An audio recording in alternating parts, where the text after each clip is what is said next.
Yo.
What is good, y'all? Oh, that's right.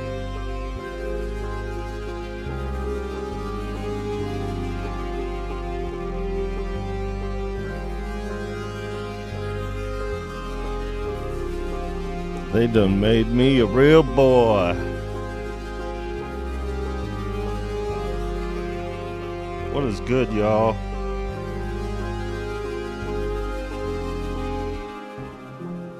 It's been a while. Sleepy Montana. Easy Money on the track.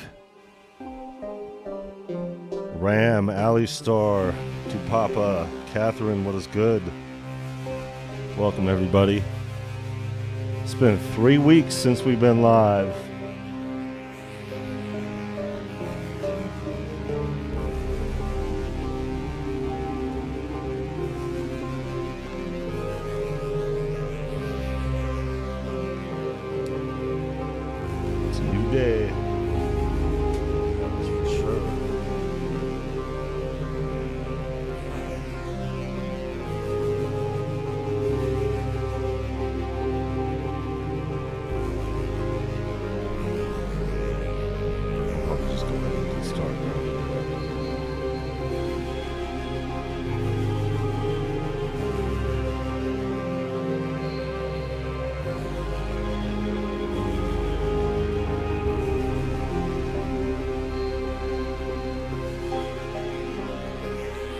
Shout out to Venus Theory, who's doing sound design right now, and everybody else who's live. It's a busy day for a live stream, but we got shit to do. Let's go.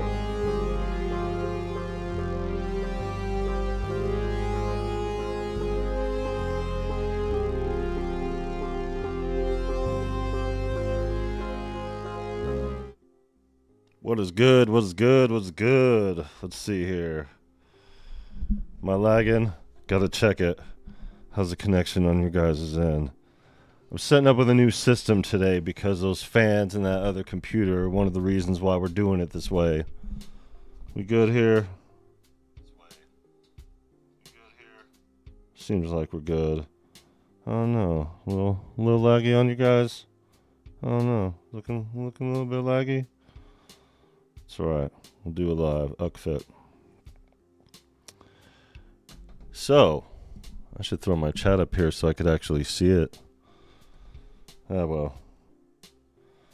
Octawader, what is good? Skyverb, no lag, we're all good. Okay, so it's just my display over here. I got to get used to this. I'm back in Windows 10, so hooray for that, but I just got done getting used to Windows 11.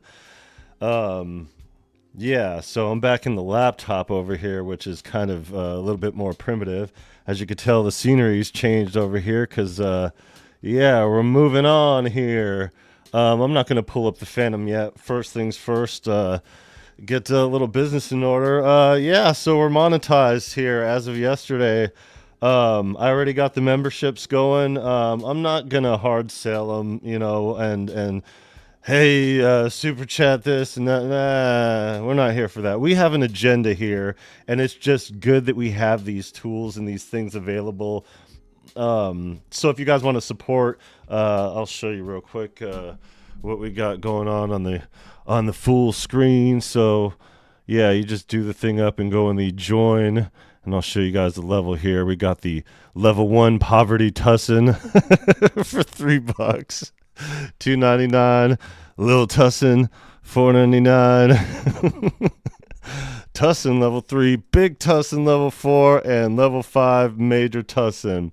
I won't get into the details of all those. But yeah, it'll be well worth the support or whatever when that thing gets going. But yeah, while we're up here, let's go through this real quick. This is the last chance to get the let me show here. You guys can hear me okay? Okay. All right.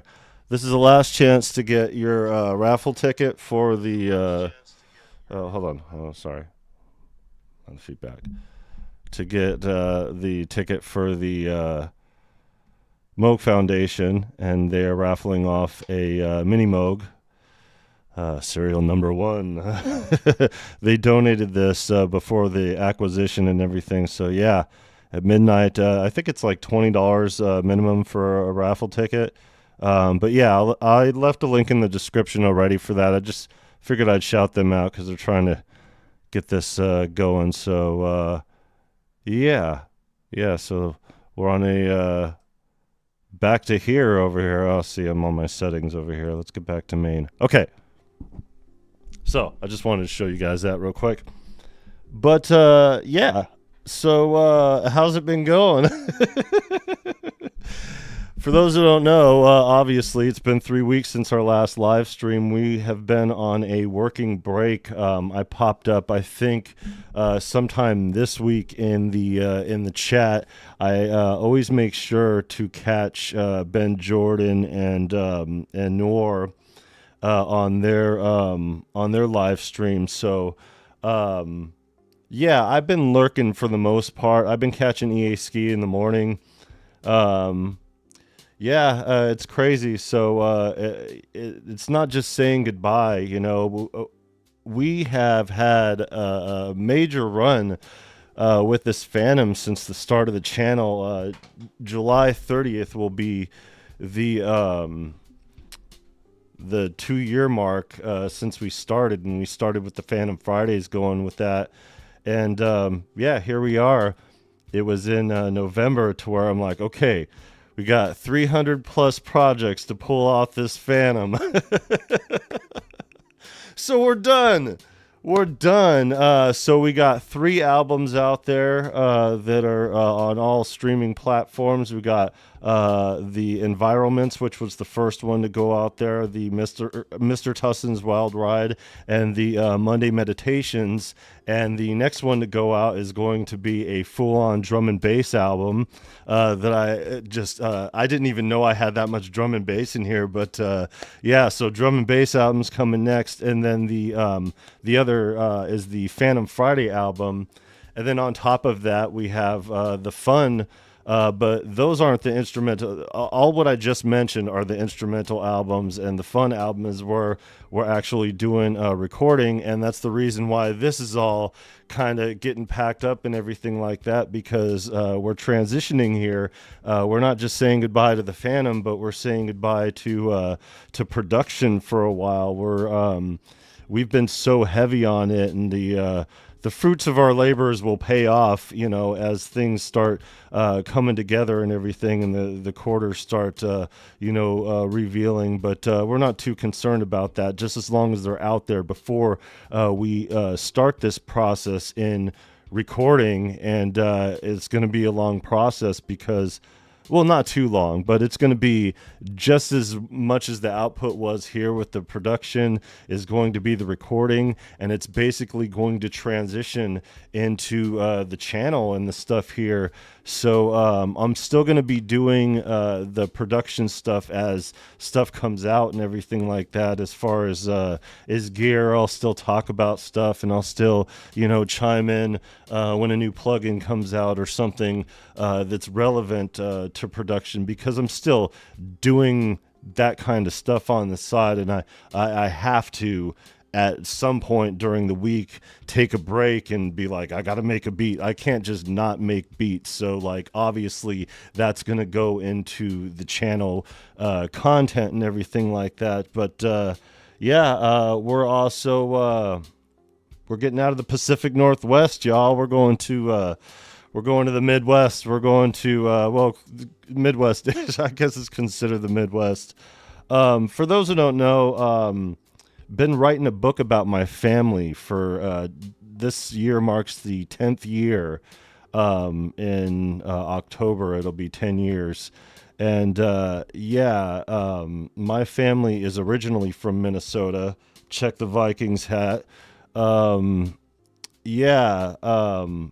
haven't been there really. I've been through there, but I have a lot of relatives that didn't move down to the Southwest in generations, but the internet is pretty incomplete when you're looking for stuff as far as references on historical stuff. You have to go down to City Hall and check the records and go to libraries and stuff like that and check things out. Where we live now in Southwest Washington here, I didn't even know before starting this book that there's a connection here locally where we're at.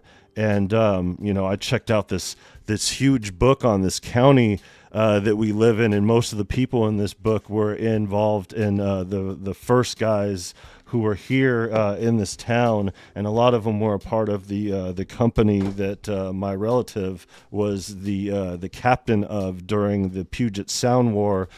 So I learned a lot historically about this country and, my roots. My family's been in this country since 1634. And, the story, although it begins in Boston, it really begins in Rhode Island. So I not only have to hit the place where my particular genealogy lineage of the family is from, but also these other places too. But here's the kicker of all this. There is a music connection and a reason why I'm so musically inclined. And I surmise that the reason why I'm this old soul is because how long our family has been in this country. And pretty much left out of the history books, but the musical connection goes a lot farther back than, my grandfather playing guitar, in a band and, playing on his harmonica. There's people who were involved in a lot of things, but a lot of the story involves the church, and a lot of people don't know about these music stories because they were all hoarded by the church. But so I'm gonna go to these places, hit these large music venues and stuff like that, and do this investigation as a part of my book, but also it'll be content for the channel. So our entire move before we get out of Southwest Washington, we're going to be hitting up Walla Walla, and there's this huge place there that's going to be great. And I'm going to bury the lead for now, but just we're surrounded by volcanoes here. For those who've been in the Discord, there was an earthquake here that actually registered. The seismic activity has been up. There's really no way out except for the bridges over here across the way. So if those go out, we're pretty much sitting ducks. But doomsdayism aside, we're just done with this region, because it's time. It's time to get this book done. It's time to start recording vocals. It's time to get out there and start traveling some more. And, we have this small window to do this at. So, and all this stuff is kind of happening the way that it is and pushing us towards this. And, yeah, we have been reading the writing on the walls, and the writing on the wall says we're off to Minnesota. So we're actually considering starting fresh with all our furniture and everything like that, and we're definitely not going to tow this lunk of shit behind. But yeah, we've got our use out of it. Contentiousness aside, with the way that it's performed, this is the last time that you guys will see and hear it in a live setting, and the next time it will be on the 2 videos that I have coming up about it, including the last review here. And yeah, pretty interesting times here with everything going on. So the move isn't going to be cheap, and we got to come up with some serious bread to get this going. And I'm not saying to kind of push the super chats or memberships. I'm not here to sell you guys on that. You guys will support what you guys can when you guys can. It's all good. I have already felt the love here on YouTube between the other content creators and all you guys here who are here right now, and even those who are watching later. It's been a real dope ride. And when they monetized me yesterday, they didn't monetize the ad space. So the biggest support thing is to get out there and subscribe, because we're less than 50 left to go to hit our 1,000. And that's when the ad revenue starts taking a share. Now, the ad revenue thing wouldn't be that big of a deal, except for they push it on people anyway. So getting a piece of that, it makes a difference when you have so many watch hours and so many videos and so much content. We're at like, almost 400 videos, and, even with deleting some of them and taking them off here.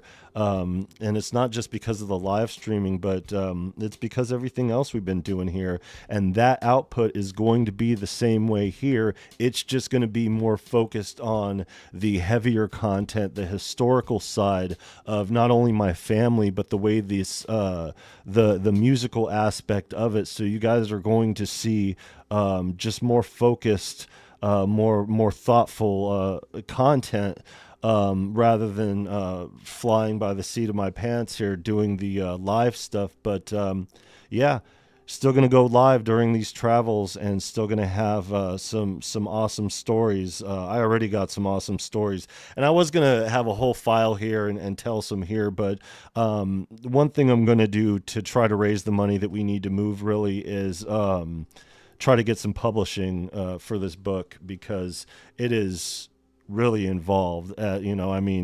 Almost 400 years here. It's a lot of history, and there's some really solid stories locally. The Pacific Northwest is such a big story, but the Minnesota story is also a huge story, and also Wisconsin. There's actually a family association under my name, my surname, drop one of the characters off of it or whatever.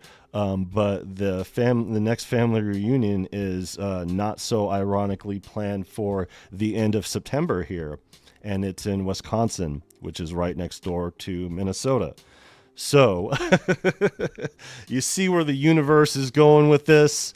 Yeah, so the dude abides, and yeah. So that being said, let me check the chat here, because it's been a minute. Sorry, guys. Yeah, Trader to the Living, what is good? Upper inflection in my voice here. Derek Heels, welcome. Yeah. Oh, Pacific Northwest. Oh, you're here, huh? Are you in Seattle or Portland area? Because if you're in Portland area, I'm close. But yeah. Oh, Autumn, welcome. Yeah, hey. Gee, Paul, hey, how's it going? Missed everyone last night. Congrats, yeah. Getting the Pinocchio treatment. Yeah, for sure. This long nose don't count for nothing. Air Spider, what is good? Skyverb, yeah. So yeah, appreciate you guys. Yeah. So it's kind of crazy right now because we don't really have the money to move, but we have some things on the table. And one of the things is this whole YouTube thing, and having this out of the way as far as the monetizing thing and allowing for us to have the tools for this passive income. For those who don't know, YouTube doesn't pay much as far as things go, but the amount in ad revenue in combination with the amount of watch time and or watch hours and videos that have been put out there will be enough to make a difference for this situation here for YouTube. And it's just going to go towards stuff here. For those who don't know, when we started doing the live stream, we started at this laptop over here, and there's some issues because it's an older graphics card. I can't edit video because DaVinci doesn't, it's not compatible with it. But Adobe Premiere Pro is what I was using in this laptop, and it eventually became incompatible as well, just because it's dated. I think it's from like 2019 or something like that. And yeah, we didn't have the money to get a new computer, but I decided to transfer over to my wife's, which was a good transition, except for not. And the last two live streams, we've been freezing during the live streams because something is going on. I don't know with the touchscreen. I think that's why it was the price that we got it for. It's like a $4,000 computer that was marked down to like 2 Gs or something like that. And yeah, it worked out well, served its purpose. But yeah, I tried to run a session last time and I couldn't. So basically, this is going to be for streaming on the road and running sessions. I have a video coming out pretty soon, and for those who are hip to our Discord here, which is now a members only Discord. Sorry guys, I made it members only versus the way that it was kind of open. We got 60 something people in there now, but I left it open before. But I'm kind of gearing the content towards the membership benefits, because I want to make it worth everybody's while as far as stuff like that goes. And yeah, I turned our closet into a recording booth. So I'm not going to record in there. I'm going to a legit studio to record. But it's good for me to get ideas off. It's good for me to do like demo stuff, like vocal work for the channel. It's good for me. We're still here for at least another month. And as a matter of fact, if we don't figure out exactly where we're going to go, because that's all we need to do really is lock a place in. We got the details as far as what we need worked out. But yeah, I'm going to go to a few legit studios to actually get the work done. But before then, we're going to do some work here. I forgot where I was trailing off to there, being old man over here. But yeah, 2010. Yo, I still have an old Mac here from like old iMac from like 2007. Ooh, Minneapolis. I said it wrong. Sorry about the slip up there from the Twin Cities. Yeah, we're staying out of the city, buddy. Yeah. I was going to go stay in Seattle when we first got up here, and then I went to go see the homie DJ Babel and spent some time with him on the farm. Did some mushrooms. Performed a little bit downtown. Yeah, it was a fun time, but I've had enough of the big city. I'm looking to relax. The place that I need to visit is Rochester, but we're not. I don't think we're moving there. I think we're going to stay somewhere else. We're pretty open, and yeah, we. For those who don't know and haven't figured out by now, our family kind of we're kind of loose with with a lot of things here. The good thing is you know, we're leaving like the best for the second best, you know, like as far as the stats go for like you know, peaceful places and nice places to go and stuff like that. As far as peace of mind goes and vegetation and all that, it's a pretty good transition going to where we need to go. It's also closer to my oldest son, who is 22 years old now.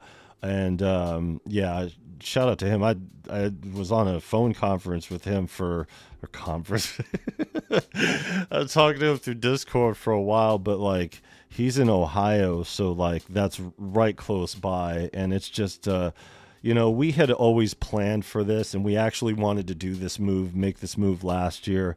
But yeah, we ran into a few hiccups, and we still are going to run into hiccups because that's just the way things go over here. You know what I mean? But you know, as the situation moves on here, we're done with the Fantom here, and I'm gonna play you guys the rest of this joint because I wanna show you guys here because you know, our friend EA Ski is right about the Fantom too, and I already did a demonstration, but I was kind of not wrong on the demonstration, but I only did the difference of having the 4K transformers turned on, not what the sound coming out of the Fantom sounds like originally without having the thing turned on in here.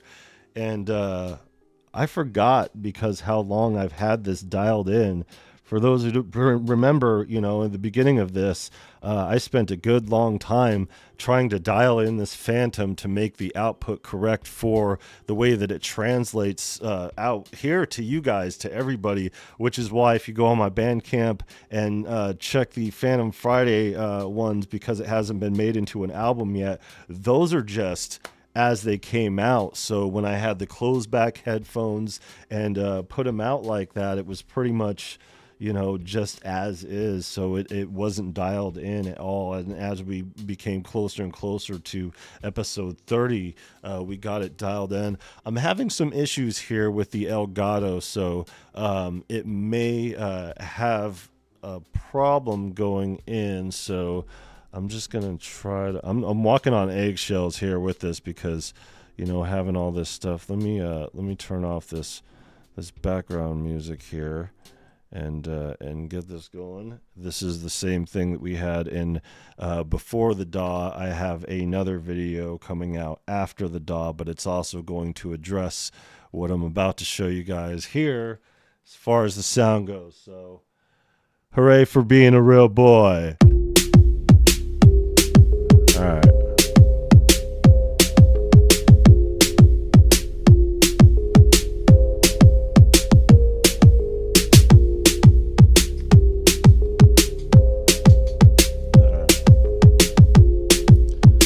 Watch, if I put my hand here, it's gonna. Oh, see. Yeah, I don't know. As a driver or something like that, I got to download with the thing. But yeah, give her one last look there, ladies and gentlemen, because this is the last time, like I said, in a live setting that we will be seeing him, not her.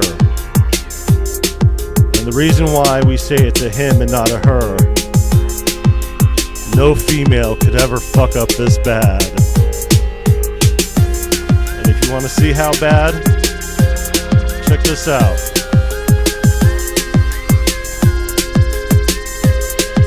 Without the 4K.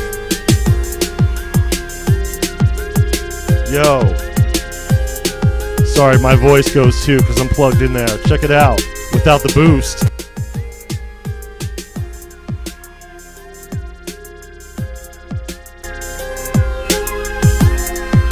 Jeez.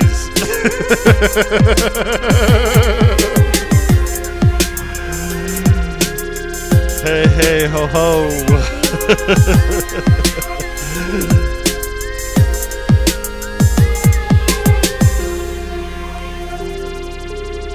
Oh, there it goes. Look at that. See, something with it. The drivers, it's having issues here, so. But the beat sounds dope, and this is before it gets in the DAW, too. This is still before the DAW.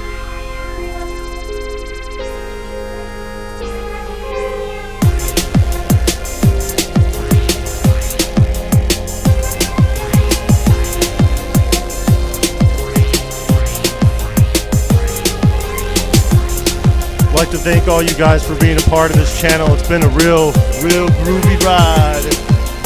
Appreciate y'all.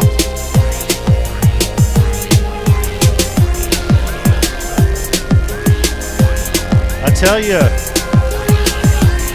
issues aside, it's got some sound to it. Can't never take that away. Once you get it dialed in.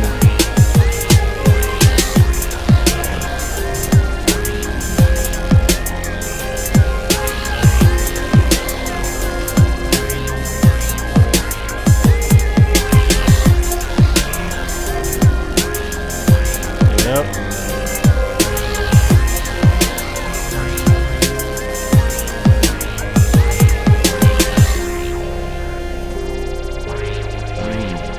Man, I love that. Reminds me of that Selly Cell. Tonight's going down.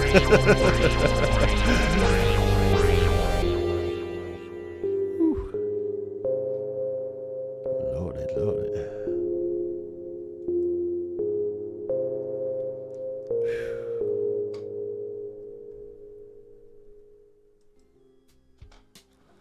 Yeah. So as you guys could tell, I went the more drum and bass route with it. Instead of when I was working on it, it was more in the breakdown section of it. But yeah, and that is going to be one of the songs on the drum and bass album. I was like, okay, cool, I'll throw it on there.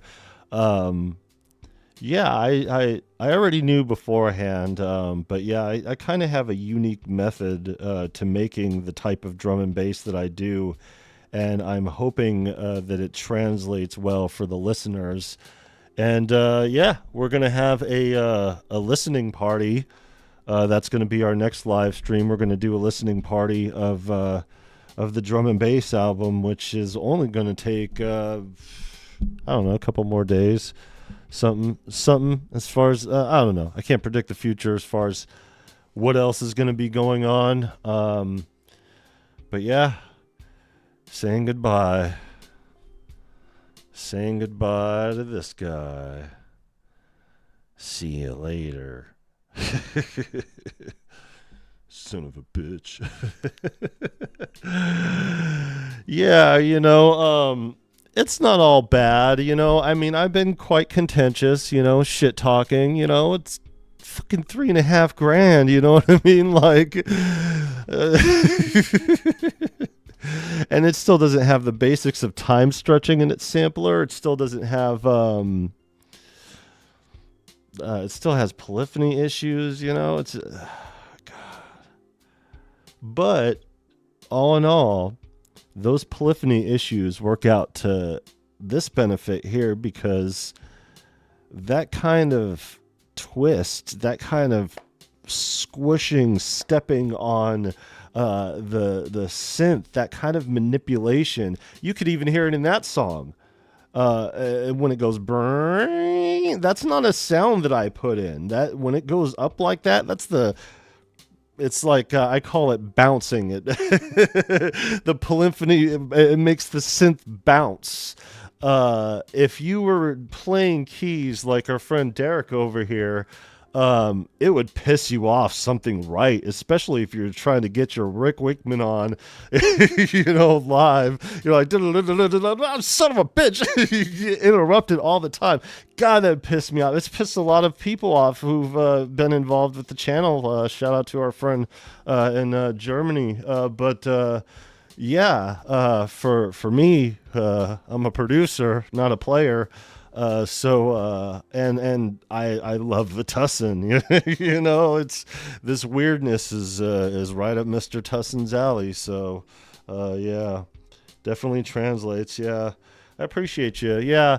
The video that I'm doing next on the sound is the follow-up from the before the DAW. It's after the DAW, but it is doing a minimalist setup because not everybody can afford the balls out, equipment to sound the way that it's really meant to.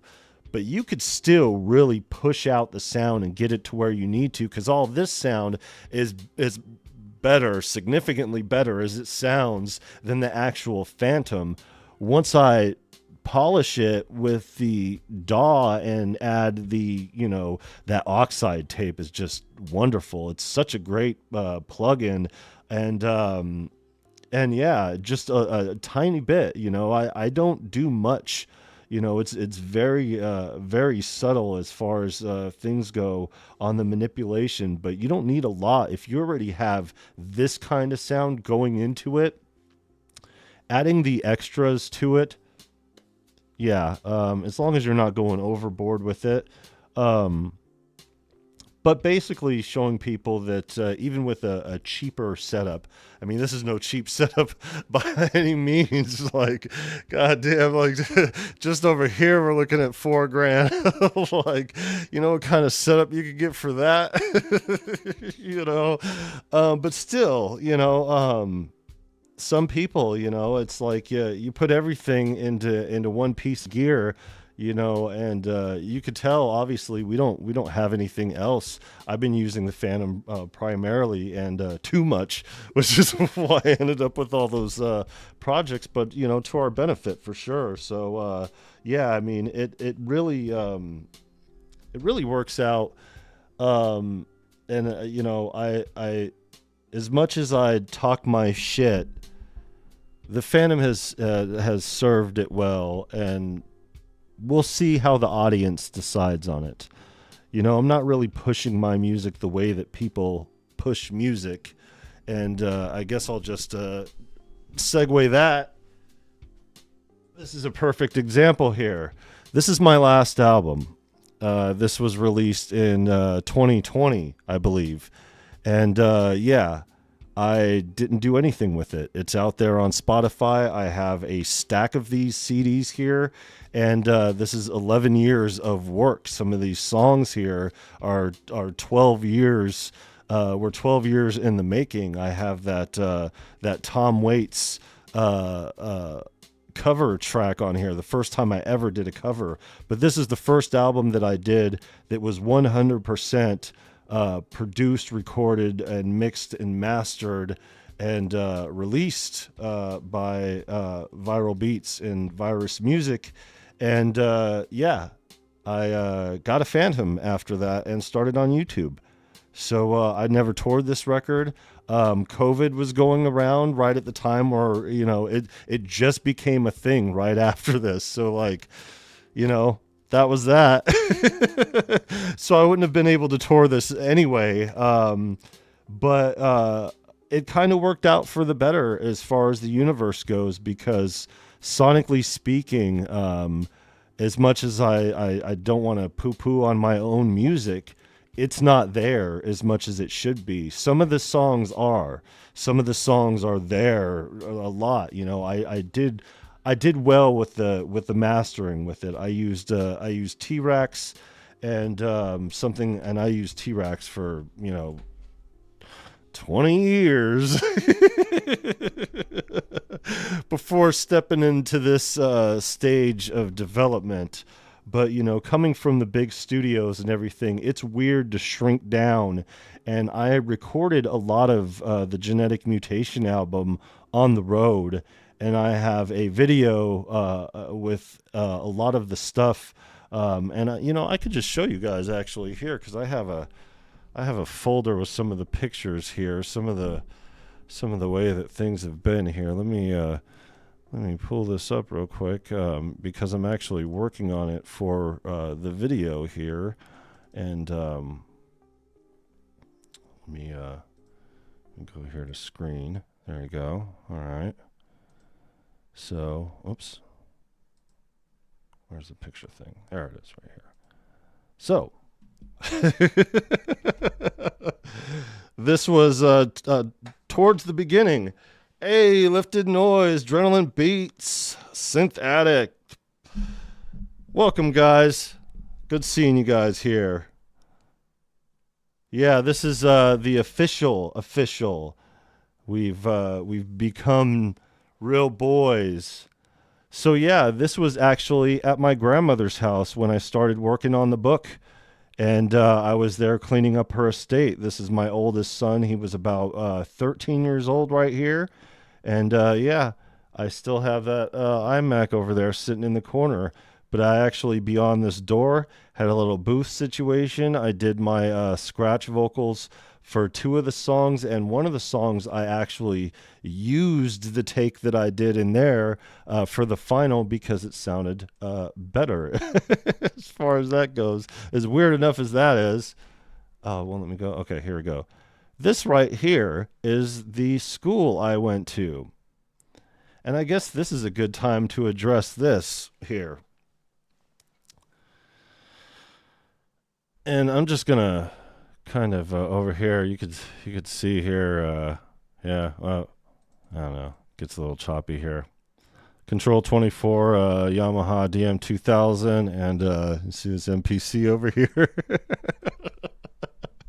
Yeah, this was just one of my classes. This was my my studio recording studio class. And yeah, I did recording studio 1, 2, and 3, and this was actually done later on down the road. I didn't really work on many of my songs here because when I was going to school here was when I was more active and I was doing other things as far as the music stuff goes. I was performing on a regular basis. On the weekends, I would go do live sound at a club. I would, after school, after my sessions, I would hop on the bus, go clear across town to the studio I was interning at where I recorded my album, and I ended up working at and having an office out of eventually.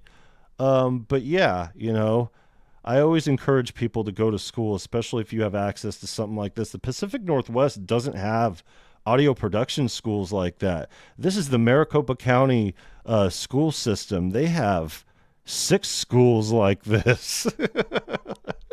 You know, they all have recording studios in them and audio production stuff. This is the electronic music lab, you know, with the therapy. But I didn't, so this is, that was just, yeah. So this is another one of my setups that I did genetic mutation on. This was 2011. You know, I had my long hair and everything, a little bit wider in my other studio.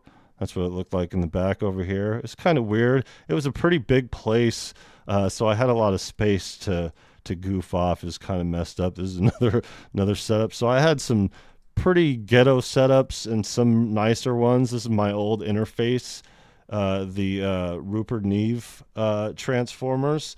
And if I have to say between the comparison of the two, I couldn't really give you an honest one because I didn't do as much production as far as hardware through there. This is when I had my MPC Touch, so I was producing within the box a lot more. I was using these transformers here mostly for vocals. Sounds good vocal-wise, but in my opinion, just from what I could tell, the SSL is just more of my sound than the Neve stuff. Here's my vocal booth at the house that we were renting in 2011. There's my MPC Touch. As you can see, I was hooked into some situations here. So this was actually, here in the Pacific Northwest, I got a huge chunk of genetic mutation done in this studio here. That was probably about 4 years before finishing up. There goes my SM7B, and that was another place. But yeah, there was the whole thing over here as far as the setup goes. So, you know, I did some a genetic mutation was done on the MPC, and doing the stuff in the box, and some of it was done elsewhere. So yeah, so I just wanted to show you guys that while I had this up, and I had the thought in my head while it was being discussed over here. But yeah, so all that work, all that music, and all that for this to go to Spotify and never come back. I have some here, but who listens to CDs? You couldn't give these away. So I have them here. I'll probably give them out to members or something like that. It's a cool album through and through. It's just not as dialed in dynamically or sonically as I would want it to be, because I didn't have a cohesive recording studio. Some of them were done at hotels. That's why I got to finish up with that, because I got pictures and video of me doing these hotel room setups. Like we were at we went hotel hopping and lived in hotels for a little bit before we ended up here, and I turned each and every one of them into a recording studio situation. Just like I do when I go live and I set things up and you guys are like, oh, it looks like you're, that's one thing. Breaking down, setting up, all that stuff, it's kind of weird. Eric Rab, what is good? Welcome. Yeah, hold on. Yeah, lifted noise to answer your question. Yeah. Gotcha.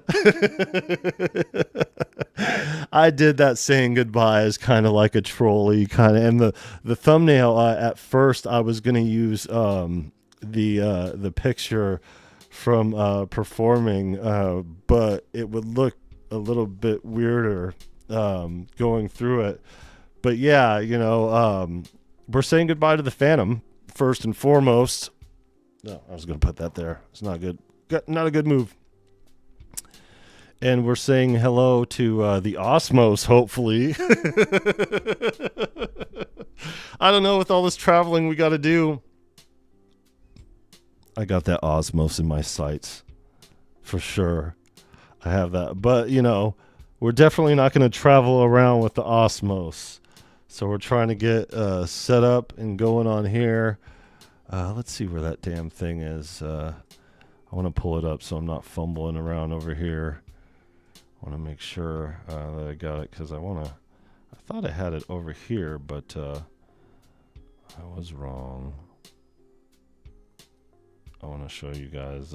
Yeah, I mean, it was kind of a double thing, oh yeah, saying goodbye, snickering in the back, this is low-key a troll. These guys are going to think that I'm saying goodbye to YouTube. No, we're not saying goodbye to YouTube. We are not saying goodbye to YouTube. Well, whatever. Oh, you know what? My website has it. Shows what I know. Yeah, this digital world is bullshit. Us old guys don't like this digital world, with all this. You have to have a website. You have to have this. You have to have that. Links in the description for my website. But yeah, so I've showed these off a little bit beforehand. But for those coming in, here we go. Here comes trouble. So this is Grey Room, first recording studio I started to work at. Here comes little Tussin. Little Tussin over here. Here it comes. There you are. See right there? You're in the corner of the box. Look at it right there. Just don't touch it. All right. Oh, it's a little laggy. Yeah. It's a little laggy over here. On their end, it is not laggy. So I'm told. I hope you guys told me the right information. So it was this picture right here. It was saying goodbye, and then I had this stretched out with a whole graphic or whatever, so it looked like I was saying goodbye to music totally. But you guys wouldn't get that frame of reference really, because you guys don't know me as an artist like that, other than the little rap that I've done here that I'm just getting into now. So hey, over here. See?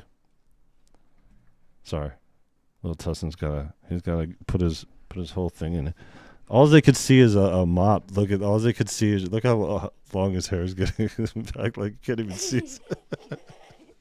Yeah, this kid here, reading in a 4th grade level. He's supposed to be starting 2nd grade. So he's done with school. We have the small window of traveling or being able to travel. For those who don't know, go to the website. Yeah, you're making faces that way, like the camera's facing this way, but it's not. It's that way facing this way. There he goes. Yeah, the many faces of Little Tussin.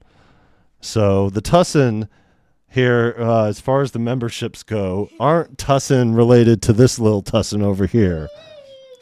They're related to the Tussin that we have developed here from Yield Fantom.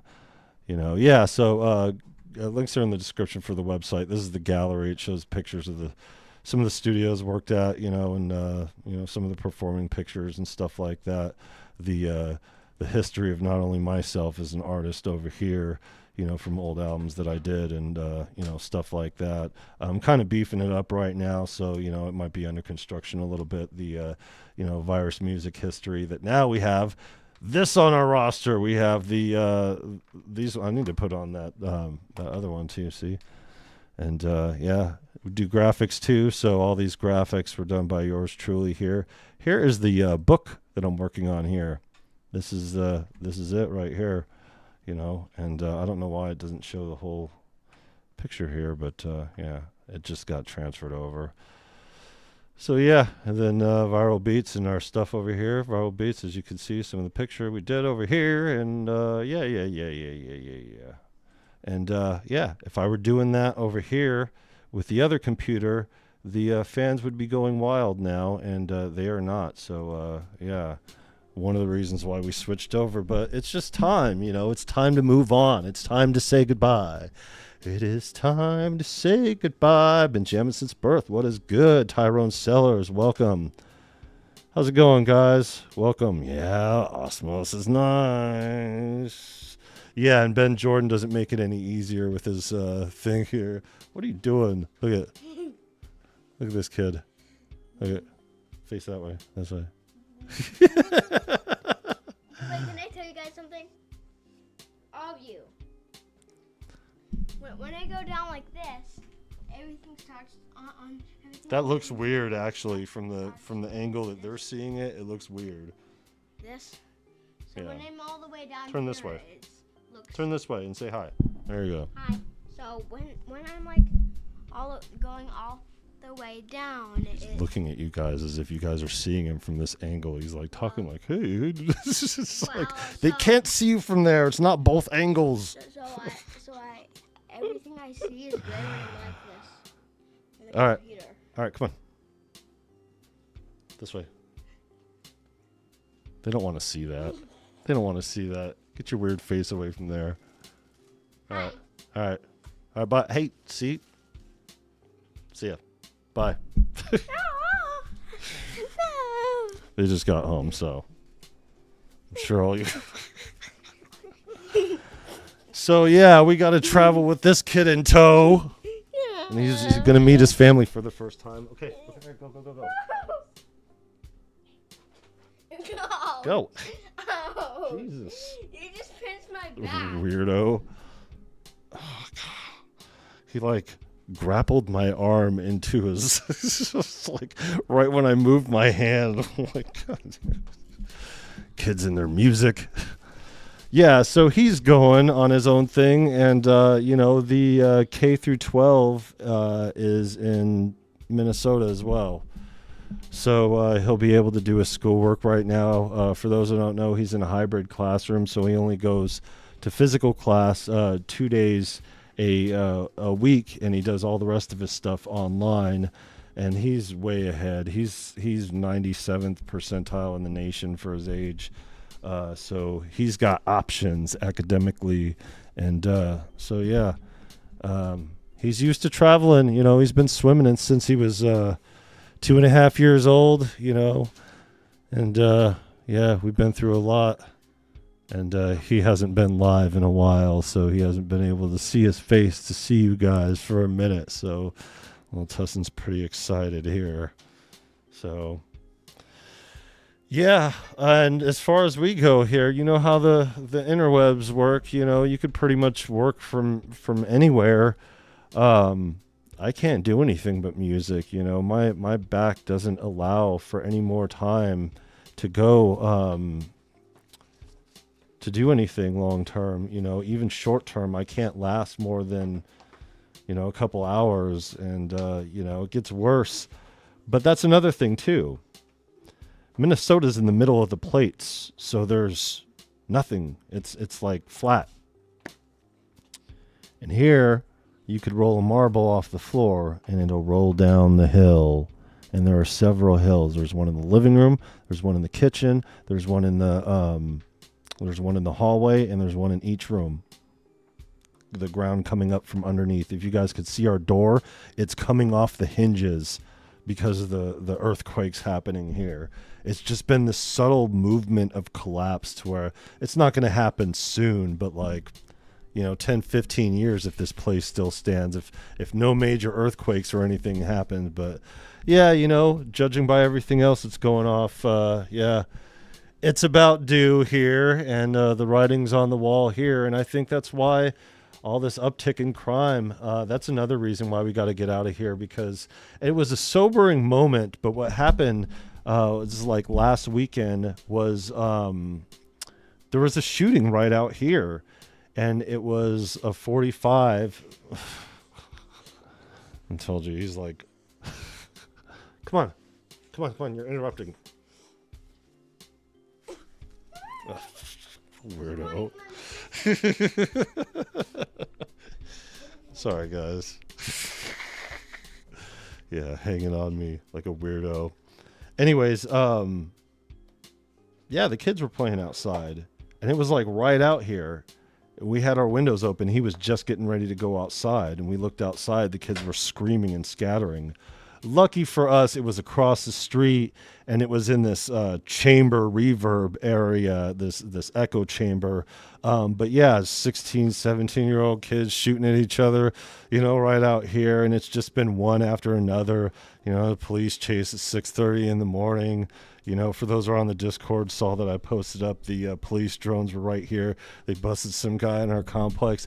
It wasn't like this where we live at all when we moved up here. It was real quiet, and I hate to be that old guy who's like, oh, back in my day when we moved up here, it was nice and quiet place. But it really has changed, and watching the kids scatter like that was a sobering moment.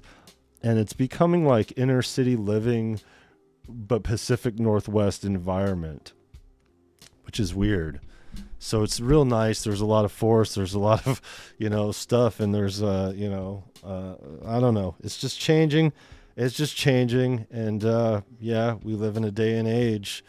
And it's just, I think, one of the reasons why people are so wound up, not only the financial spread throughout our country, but, you know, the climate here has been different. And, you know, I think like dogs, we could all sense it. These volcanoes and these earthquakes that we're not accustomed to, you know. Yeah, so my spine will appreciate it, and hopefully we could get settled here. But you guys out there who are watching will be along for this journey, and at the very least, we are transitioning over from production to recording. And, okay. All right. Sorry. Oh, look at that. Poverty Tussin for Champ Flexington. All right. Hey, you'll have to let me know how that translates, because I had integrated the Discord, so it should already pop up. I know you're already in there, but let me know how that proceeds. Testing the water over here. Poverty Tussin. Yeah, so the Tussin is something we developed here with the sound from the Fantom, and it's the crunchy, you know, hard synth wave. You know, oh, look at that. Look at that with the badge and everything. A moderator with a badge. Oh man, I need a Tom face all over there. Oh, now you could do that too. Cause there's where's the thing to do the emojis here? Oh, here we go. There you go. Boom, Tom face.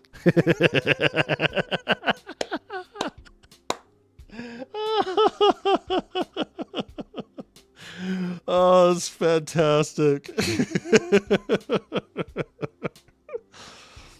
Yo. Y'all better join at least Poverty Tussin so you get some Tom face in those emojis. Yo, I spent all day yesterday, instead of working on that content that I'm working on, I spent all day yesterday working on these memberships just to be done with it. They would only let me do 4 emojis, but I appreciate you, man. For those who don't know, Champ Flexington over here, he's a guitar playing fool, and I was gonna hit you up actually. Sorry, my bad. I mean, be all sniffles over here. But yeah, subscribe to Champ Flexington's channel because he's got some juice behind those wheels. Man, those I can't say, and I can't let you guys hear. We're working on something. And that was one of the reasons why I wanted to hit you up too, because going into this recording mode, back in my bag as an MC, really. So shout out to Broccoli Gang Creax Productions here. And I guess now would be a good time to just go down the list. There's a lot of people here that have made this journey here really pleasant, and I was just in Venus Theories. See, everybody's out here. Everybody's out here streaming on these YouTube streets. Craftmaster Productions, shout out to you, my friend. Venus Theories up. Yeah, Weaver Beats, shout out for being a part of all this. Sarah Tuell, she's been up subscribed to, and she's been up live streaming today as well. Ben Jordan, and even with all the contentiousness and everything like that, still shout out to Av, from way back, even though we on the outs, and that's that, still, we have a history. So, but yeah, everybody, found out one of my cousins throughout this whole thing. Shout out to the homie Akira Gold. Derek Keels, man. Man, love your content, and being a part of this channel, just all the welcoming from the YouTube community here. When your favorite people subscribe to you and show up in the chat, it's humbling, and it makes you feel good, and I'm sure I'm leaving a bunch of people out, and I'm going to, but you guys know what the deal is here. Bam Vox has been really killing it, and I can't wait to hear what you got, and going through all of it. Nor too. Yeah, I mean, meeting at NAMM was such a dope experience, and God, this journey has just been great. Who drops an album that they've been working on for 11 years after being out of the game? Like, I've been out of the game. I stopped performing, and a lot of it was because of my back, but it was because of my pops, got cancer and passed away, and it was just one personal event after the next, but after what happened with my second shop, the Axe, I had to step away from that madness, you know what I mean? Especially finding out the people I was associated with. So as I thought I was going to fade off into the sunset and just produce into my old years, into my golden age, here comes YouTube, and I've been lurking on YouTube. I've been documenting some of the work that I've been doing on my Virus Music channel. just kind of using it as a digital archive for stuff that has been released by the label. You know, the music video that I have there for Warm Up, I found all the original video from that.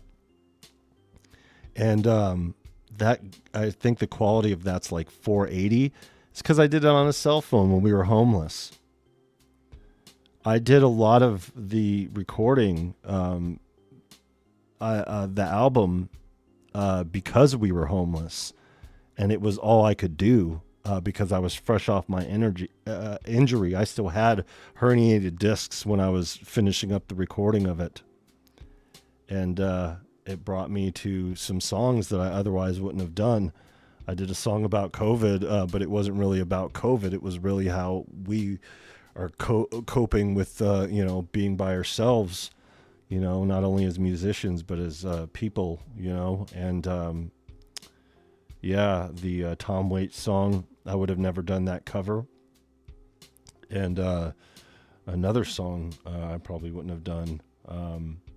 So it's been an interesting time to just work on all that in such dire situations to essentially drop it.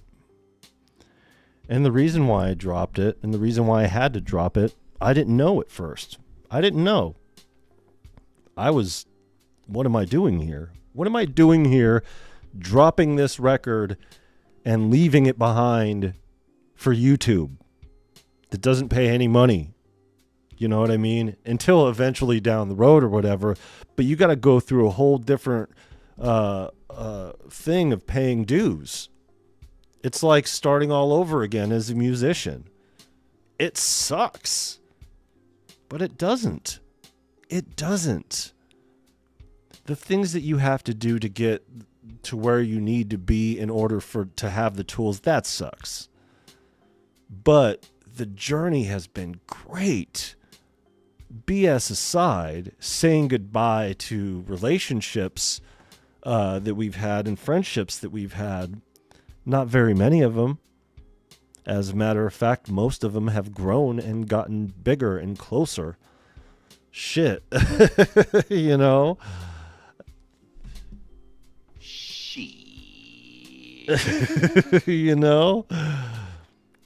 And as you guys learn about me, and as you guys have learned about me, and I've gotten to know you guys, it's been so much more profound than just going out here and pushing an album.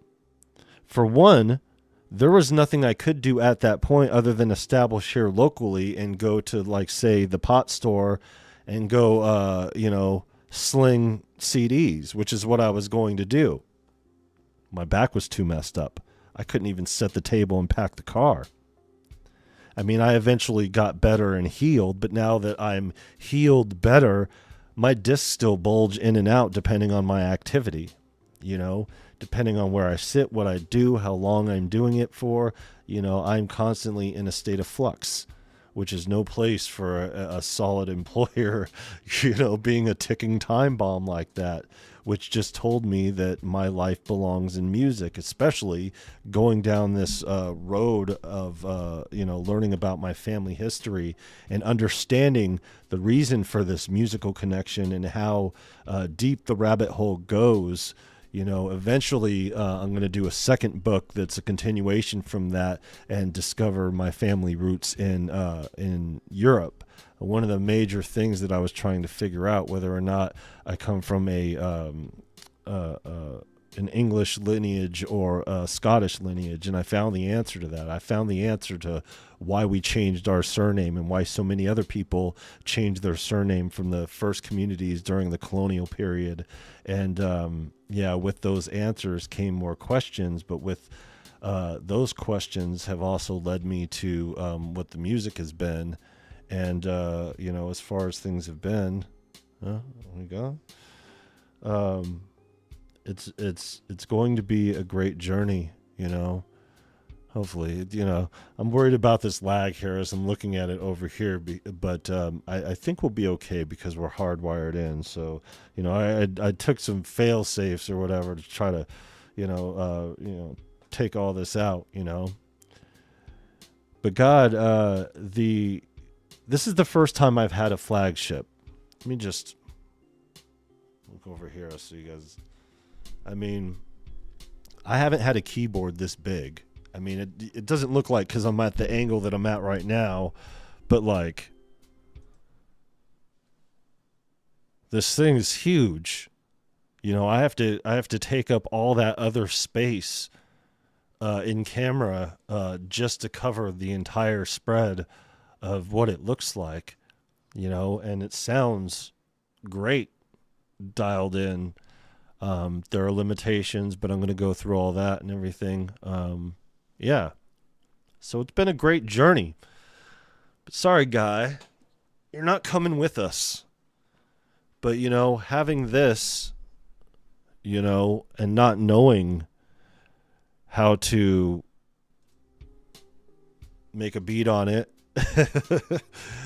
understanding the workflow, you know, I got it, you know, in December, and I started putting YouTube videos out in July.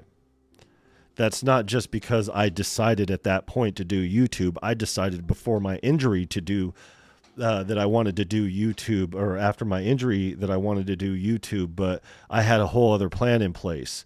And that other plan with those other channels would have taken me away from the music. So that is why things happen the way that they did. I understand the message. There's been certain things that I've been racking my brain, like, why are we experiencing this? Why are we going through this? You know, the why? Because I've been paying my dues and putting in my work and everything like that. So it's just after a certain time of taking, you know, loss after loss, you know, trying to figure out why, what's going on, and, you know, where is it leading to? You know, it's just also trying to be pragmatic, and I'm not trying to skip the line here or anything like that, but, you know, I have found the answers that I'm looking for in a lot of these situations. The reason why I dropped the album and went on YouTube is because with my injury, I can't go out and do what I would need to otherwise. You know, I could go out and perform, but I can't perform a tour. You know what I mean? Like, it's just, it's not in me anymore. My back is too damaged. And, you know, when you're in a situation like this and everything's just pushing you to the music, that's another thing. Sonically speaking, my music, as far as what I feel about it, is best served with most people, with better sonics. With better dynamics, with the overall best you can get out of the situation. You can make any situation sound good. I've made a Sterling Audio $100 microphone sound like a Rode NT1A. I've made a Rode NT1A sound close to a TLM 103. Not quite. Don't get mad at me. Not quite, but like I've gotten it close as far as the sonics go, and as far as the sound. And that was one of the reasons, you know, my clients, when I used to take clients on in the studio, you know, pull other records out, industry records, and be like, how do you get sound more crisp than this? How do you get the dynamics to sound so good? And I'm like, it's not only in my ears, you know, it's in my blood, it's in the training.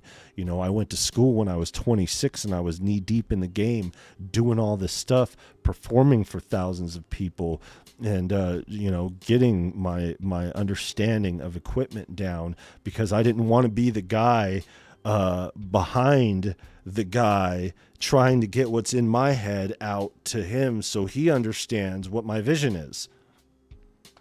I had to do it myself. And that's one of the things that I relate to EA Ski on, because his journey on the reason why he decided to produce was the same reason why I started to produce, was because as an MC, I got tired of rapping on other people's records. As a broke MC, I grew up making mixtapes on a karaoke machine. Just throw an instrumental, a CD in, throw a microphone in there, and spit, and throw out my mixtapes. But, you know, I also was in situations where I had a drum machine. I had a DJ friend who had some nice techniques. And, you know, I went to the real world of music, and I've grown up in the industry the right way. And what I mean by the right way is that and I'm just going to get this out of the way, and I don't mean to be contentious, and I'm not directing this towards anybody specifically, but I firmly believe that you shouldn't learn how to make music from YouTube. You should only use YouTube learning for honing in on your craft, understanding certain equipment, and getting what you need out of it. But as far as learning music, learning how to produce, learning a studio setting, there is nothing that is going to offer you anything from the perspective of watching something on the internet or TV or wherever you ingest your media. And I don't say that to dog anybody out who's doing tutorials, especially on gear, because they're beneficial. They most certainly are. But they're done by people and for people who already have an understanding of music. That's why I don't condescend to my audience. I don't try to explain very like early startup things that we should all know at this point, especially at my age, you know, being the age that I am. I'm 41 for anybody who wants to know. So I'm not up there, but I'm up there, you know. And I've had a lot of experience in this audio production world, and you're not going to get better than operating hands-on with the equipment in the studio setting. So whether that's going to school, and you could go to, like I did, community college, to where my student loan debt was like $7,000.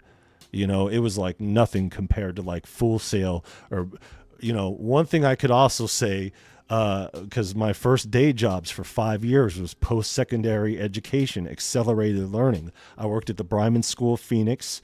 I was in administration, and then I went to Arizona Automotive Institute, and I was in student services after I ran the reference library in there and developed curriculum for the HVAC program. And then I ended out doing the graduate placement department in student services, and then went to back to Bryman and was in student services before, right up until the time that I opened up my first shop. And actually, it was right during the time to where I was finishing my second studio album in 2005. And one of my friends, one of my childhood friends was, you know, he was just picking me up from work. And, you know, because I haven't talked to him in a while. And, you know, I was like, I got this new album out, and I had already been working towards the shop.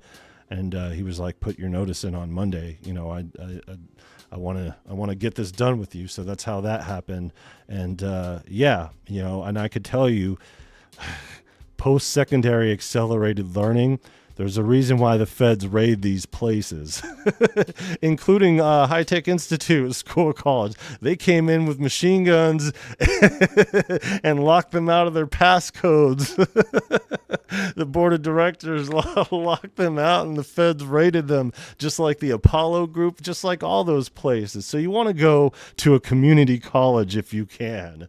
I was just fortunate enough to grow up in Phoenix, to where the Maricopa County schools have a vast audio production program within all of the schools.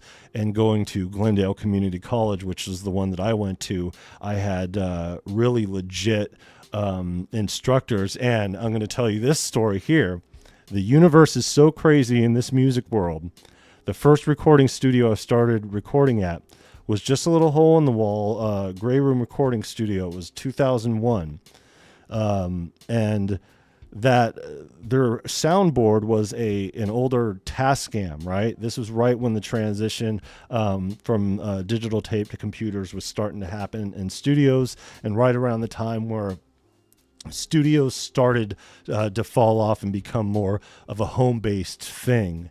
Now, when I started in college, I was like, okay, well, I'm going to go to school for computers, and I'm going to build a recording studio in the house that I get from the money that I make in computers. But I was already hustling out there, making albums and doing all this other stuff. I already had my shop out there. I had just got back from touring, and I was like, well, what am I doing? What am I doing? I want to just go to school for music. And because, I was able to get Pell Grants and everything like that, I went to college, and it was a great experience. I digress, though. When I started, as you do, one of the instructors there, I recognized him. I didn't quite know where I recognized him from. And, get up, tell us about yourself, blah, blah, this and that and the other. And I was telling him about my, proclivities and music and all this other stuff. And, he's like, oh, that was my soundboard there at Grey Room. My studio instructor, who owned a recording studio of himself, was friends with the owner of the recording studio I was recording at, and he actually sold him or gave him his soundboard that I recorded my first few albums on. And it was just a real cool experience to connect those dots. And then I remembered from that point where I remembered him from, and he was actually there hanging out in the office with the owner one of the times I was running a session there. With the engineer there who had his MPC that was all graffitied out and everything. So it was a great, profound experience going to school. I was doing graphic design for my album in 2009 from the electronic music lab that I was doing my federal work study at. Teaching people how to use Logic Pro 8 when it first came out, because I got first with it because of being in the work study program, and kind of grandfathered in to where I learned Logic Pro 8 before all the students. So I spent 2 semesters teaching students Logic Pro while I was doing all my other music stuff and just doing my classes on the side. I had met several artists. One of them was from Detroit, another one from Kansas City, and they were featured on my album, on my Developed Species album. One of the guys from the school did guitar on a couple of the songs. And the opener was a movie score that was scored by somebody who was doing the audio production program for the sake of scoring, and she did a fantastic job with it. And I just lucked up to where I was able to work things out with the recording studio. But check this story out here. I was going in for a regular session, and all of a sudden, my guy was like, hey, I'm not at this recording studio. I'm at this other recording studio here. And that's when we made the transfer over to the other recording studio. But it was a moment's notice. And I had all of those guys that I met at school. We were working on these songs for the album. And we had booked a 4-hour block to get them done. And we had a very solid recording session. So you never know where things go. And another thing, if you're familiar with tshirthell.com, that guy with the long hair, that fat guy with the I'm the teenage daughter that blank. Rest in peace to that guy. But he was a student there at the college. T-Shirt Hell's a Phoenix or Tucson based operation. So just these experiences from going to school, just the act of going to school. And that's just one way of learning the traditional way. Let me get in these comments real quick before I go through to Papa. Okay. All right. Take care, Ali Star. Yeah, thanks for stopping by. I appreciate you. Appreciate all you guys. Yeah, it's interesting times for sure. So I know not everybody's experience is the same as far as doing music goes, but you can't learn making music. You can't learn the things you need to learn simply by just ingesting YouTube videos. You have to do other things. You have to get yourself properly trained and educated. If you don't go to school, Church is the absolute best situation for an engineer, because and I'll get to the third here in a second here, but going to a church, they have some of the most elaborate setups, and you guys will see, because one of the first places we're going to hit here is out in Walla Walla, and one of the cathedrals there is they got a huge setup, and yeah, it's obnoxious, and with their tax-free environment and the ability to procure whatever kind of equipment they want. If you can't get in because it's too much, there usually is a person there, a house guy, but there usually isn't. Typically, churches are looking for somebody. It's hard to take depending on the environment you're in, and depending on the church and the belief structure of the individual, and whether or not you could even tolerate being in that kind of environment, especially if it's a mega church. But yeah, if you are able to even intern for a person who is working at the church as an engineer, I'm sure they could use the help. Miking up like a choir, or doing all that stuff by yourself, it's a lot of work, and a lot of churches, they have the people do it, or they hire somebody to do it. It's very complex as far as the church system goes. But if you can get in and you could learn something, that is also a really good place to learn about, the basics of music and audio production, as far as running equipment and miking up stuff and everything. You're not going to get more elaborate than that. The closest thing to that is stadiums, and some of these churches go to stadiums to set up. I myself, when I did my internship at the recording studio I ended up working at, they did a live sound hookup for a church in Goodyear, on the brand new baseball field that the Angels and I think the Padres were doing their spring training. And that was an elaborate setup. And it rained the night before service. And it was strange, because if they knew the beliefs of the guy I was with, and especially me at the time, they would have been really weird and kicked us right off that diamond. But yeah, 17-piece choir, several guitars, drums, lead. There were several lavaliers, a whole case of Beta 58s for the choir. Huge out to the diamonds on the basses, the audio stuff. And that's another thing.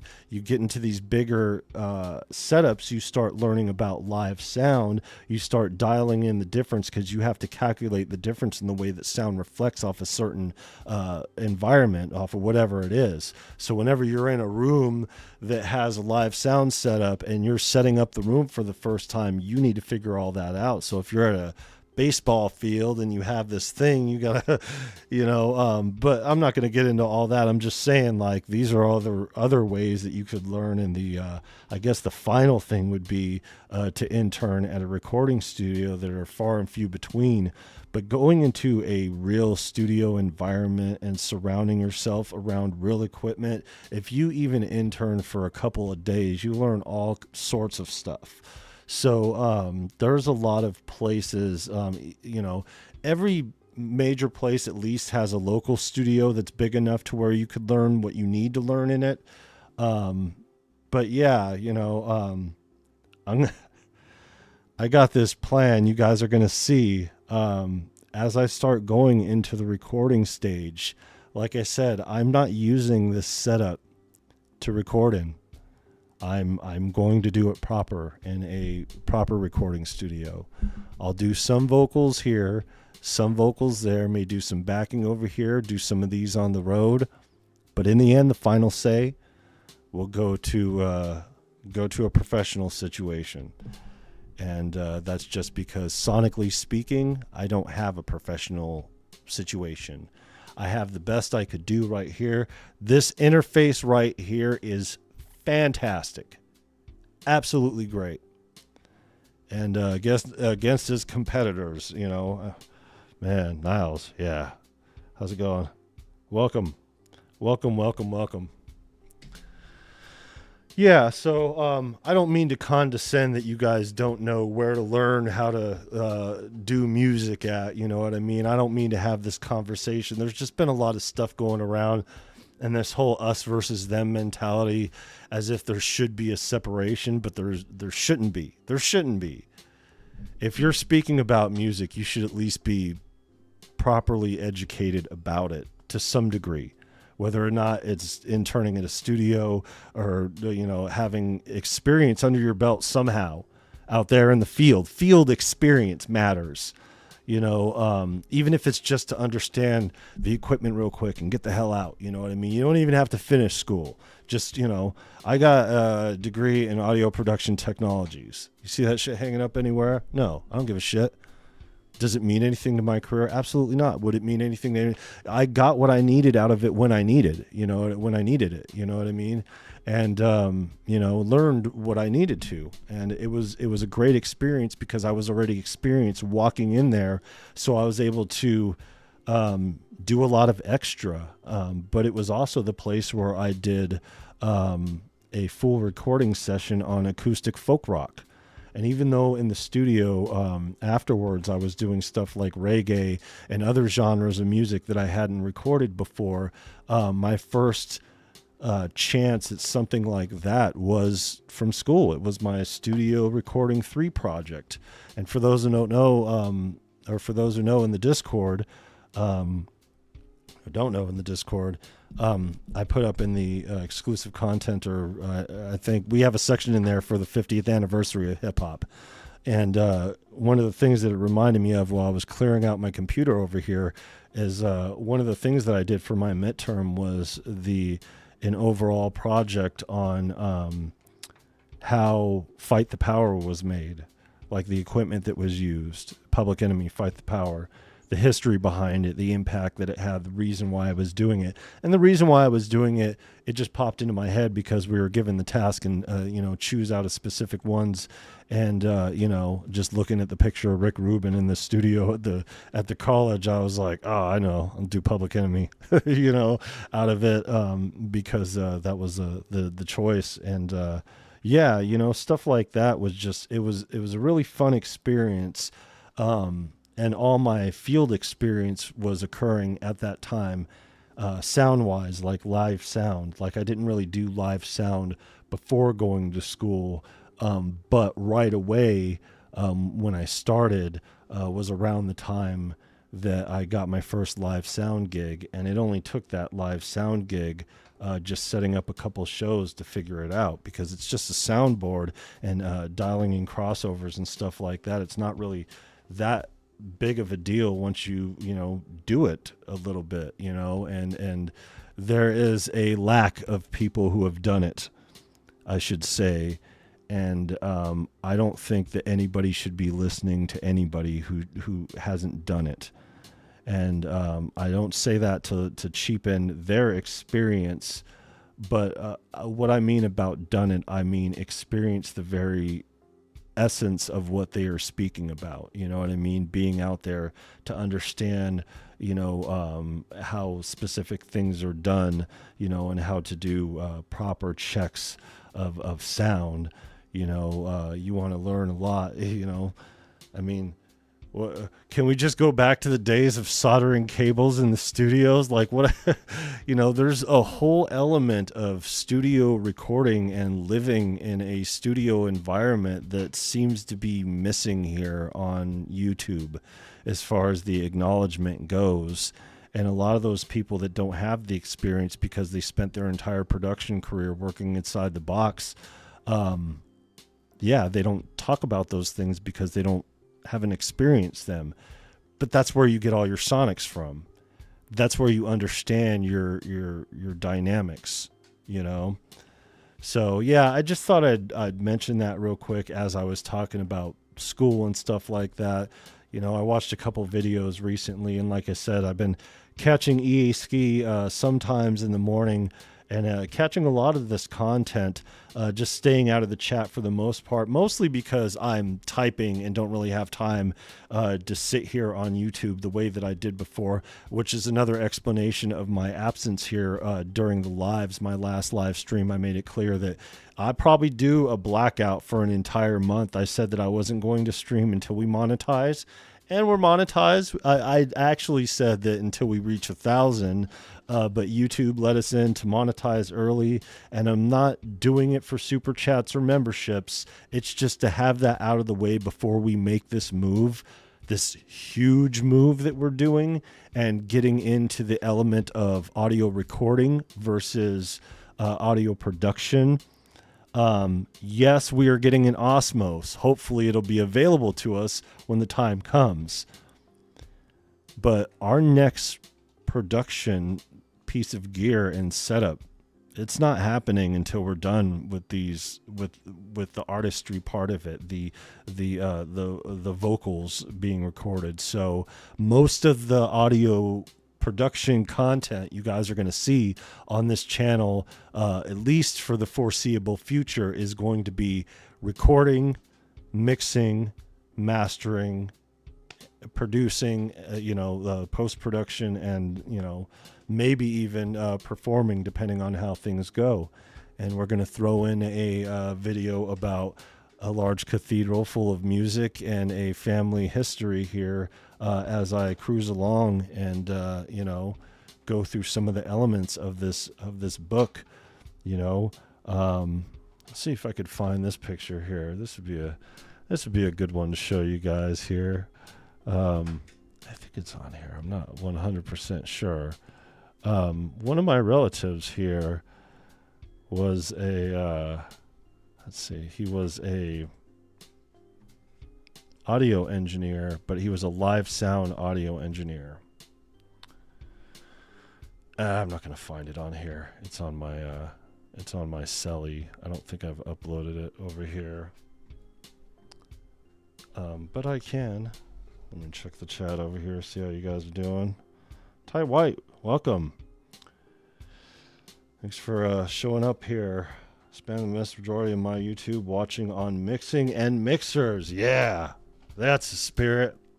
See, when you're learning audio production on YouTube, learn from an audio production person, like Touchtone DSG, for example. Shout out to him. I missed his name earlier, but we met at NAMM. And yeah, he's serious about his dynamics. And, when people show you very specific things and they're showing you how to do something, there's nothing wrong with that. That is all good. We are all good there. It's just, you got to get it from people who actually do it or have done it. At least some form of traditional training, whether it be a personal internship, working at the churches, working in the studios, going to school, even if it's Full Sail. We've got some good artists that have went to Full Sail, no fault of their own. A lot of people out here, they don't know about post-secondary education. I guarantee you, my wife went to Full Sail and she got jacked. She couldn't even finish out her education. But that's a story another time. But yeah, as far as the cost of education goes, it's a lot cheaper to do it the other way. So if you're in the Phoenix area, Phoenix metro area or whatever, yeah, go to one of the Maricopa County colleges. They got a bunch of stuff there. So yeah, I wanted to get on here and just kind of celebrate a little bit. This isn't our official party. We'll have our official party during the listening party of the drum and bass album, which is the next instrumental album that's going to go out there. And I did not plan on this drum and bass album, guys. I really didn't. But it's there, and it sounds it sounds good. It sounds good. And going into some of my files, I found some content that I want to edit up here. I have to figure a different situation out with that because of the computer situation. So yeah, it's still a struggle. We're still broke out here. But that's the thing. I don't let it bother me. There's a thing, with music and money. You know what I mean? The usually, it's a balancing act. You know what I mean? You one chasing the other or whatever. I usually don't fret about such things, but it's hard to not fret about them when stuff is coming up. Like, for example, I have until the 30th to be able to get rid of one of my subscriptions because Universal Audio is a discount rate for just until then. So it's $100 for the entire year. Otherwise, it's $25 a month, which is what I've been paying. So stuff like that, it bothers me, or like not being able to take care of stuff like that. But it's all just superficial nonsense because the dude abides. And when it comes down to this stuff, I just figure there's been several times within doing this stuff here on YouTube to where I've been without my DAW, to where I wasn't able to pay my bill or something like that, and it was shut down, and I was like, I had to wait a couple days. You know what I mean? I just move on to something else. It's just like what I say about wasted time. Wasted time is just the universe telling you that there's something else you need to be doing. So if I can't afford something, I don't stress out about it. I say, why is this situation? Because I need to work harder at this, because I need to work this out, because I need to do this, because I need to work on something else, or, whatever the case may be. So we've had all these universal signs, not just with financially what's been going on with our household, what my mother did, because, obviously you guys haven't heard about her for quite some time, and she was a pretty big supporter of the channel at first, but, not big enough, apparently, but that's a whole set of trauma that I'm not even going to share with you guys as far as that goes, because it's irrelevant. It's irrelevant. We are making do, and we have made do, and here we are making do and getting through it.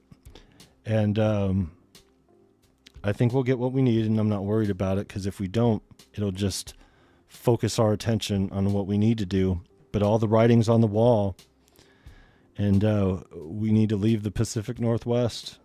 I thought we were going to stay here forever, but with everything going on the way that it has been, us having this small window and just needing to travel for the book and finish that up, and the journey of it for YouTube, and more importantly, being closer to my son, my oldest son in Ohio, being able to travel back and forth rather than going clear across country. And that'll be essential for little Tussin over here, who's getting older and is going to be 7 next month. 7 years old, the kid's already been on 4 albums or 4 songs. He's already been out. Carbon Vibes, what is good? Yeah, we are Pinocchioing it, not just with this long nose here, but we're a real boy, half a real boy. We still got a wooden leg with the kickstand. But as soon as we hit our 1,000, we'll start getting ad revenue, which I thought, kind of like what Nora was saying, like, hey, I didn't want to do that at first, but they pump out the ads anyway and just take all that money. Like, okay. And it's the exact amount that we need for that missing piece to expand on what we need to do with the channel. And that's just another sign from the universe. The timing of this, the timing of the viral moments that we've had, the timing of making these connections and doing all this great music at such a profound level of experience. That's why I dropped an album after 11 years and didn't mess with it. My Sonics will blow that shit out of the water, and they'll be consistent because I'll stay with it. I mean, it'll all be stuff that is at this level that I'm at currently, regardless on the situation. We're good. We're good. We got enough of a situation to make it happen, and obviously with the production that we've put out, we got 3 instrumental albums that are out on all platforms, and then got the 2 more, the drum and bass one and the Phantom Fridays. And then, yeah, out here with the recording. So the Tussin, you know, shout out to our first Poverty Tussin member, Champ Flexington. Guitar God. I appreciate you guys for sure. This has been one hell of an experience all the way through, even with the contentiousness and bullshit. Had to ditch Pro Tools. We were on Pro Tools when we started out the channel. Not anymore. You know, had to ditch Waves. We were knee deep in that whole debacle and actually came up, you know, really good after that whole thing. So hooray for that. Bought an MPC Live 2 that we never made a beat with because there was too many beats in the Fantom being worked on in this whole YouTube thing. So that went to DJ Wraith thanks to Destructo. God, who has been like, fuck, man. Without Destructo, a lot of people within this sphere wouldn't be able to move the way that we have. So shout out to you, my friend, wherever you are at. I hope you're doing well. You know, we communicate on a regular basis, but, you know, I get worried after like a week or so. I'm like, hey, what's this guy doing? Is he all right? So, yeah, you know, and then little Tussin's crazy stuff. Oh, shout out to my oldest on here. How small do I feel? My 22-year-old looked at his YouTube channel for the first time in a while. And he posted a few videos here and there when he was younger. It's been years, like 4 years, 6 years or something like that. He had a video that had like 300K views on it. He's like over 200 subscribers on nothing. All he was doing was posting like little memes of stuff like SpongeBob and stuff like that and killing it out here. Like enough to monetize if you sat down and did it. I'm like, and here I am, giving my soul to music. Giving my spirit to music. You want to know why? Because it is. I'm all about this music shit. I'm only on this YouTube secondary. That's why I've been so elusive lately, because I prioritize music over YouTube. I love you guys, and I love this interaction, and it's going to even get tighter with the memberships and everything like that, and it's just going to expand and become a regular YouTube type situation. But the priority is and always has been and always will be the music. And right now I have the 2 instrumental albums, the longevity album, which is fun, which is going to take probably almost a year to finish, if I'm to be realistically honest with myself, because we're taking our time to dial it in with that one because we owe it to our friends. And yeah, the legacy albums, the favorite shits compilations, there's 3 of them, so that's 3 decades worth of music putting together, and we're going to be putting them together on the channel. And we're going to be using a lot of Serato sample. I'm going to get me some pads wherever they're going to come from, whether it's going to be an MPC. I'm considering doing it in an X, and working around. But if I do that, you know, I got to go to Tashi Station to pick up some power converters, because the 8-outs aren't going to go into my my interface, and I ain't just going to use 2 outs in that situation. If I'm going to go in for workflow, I'm going to go in for workflow, you know.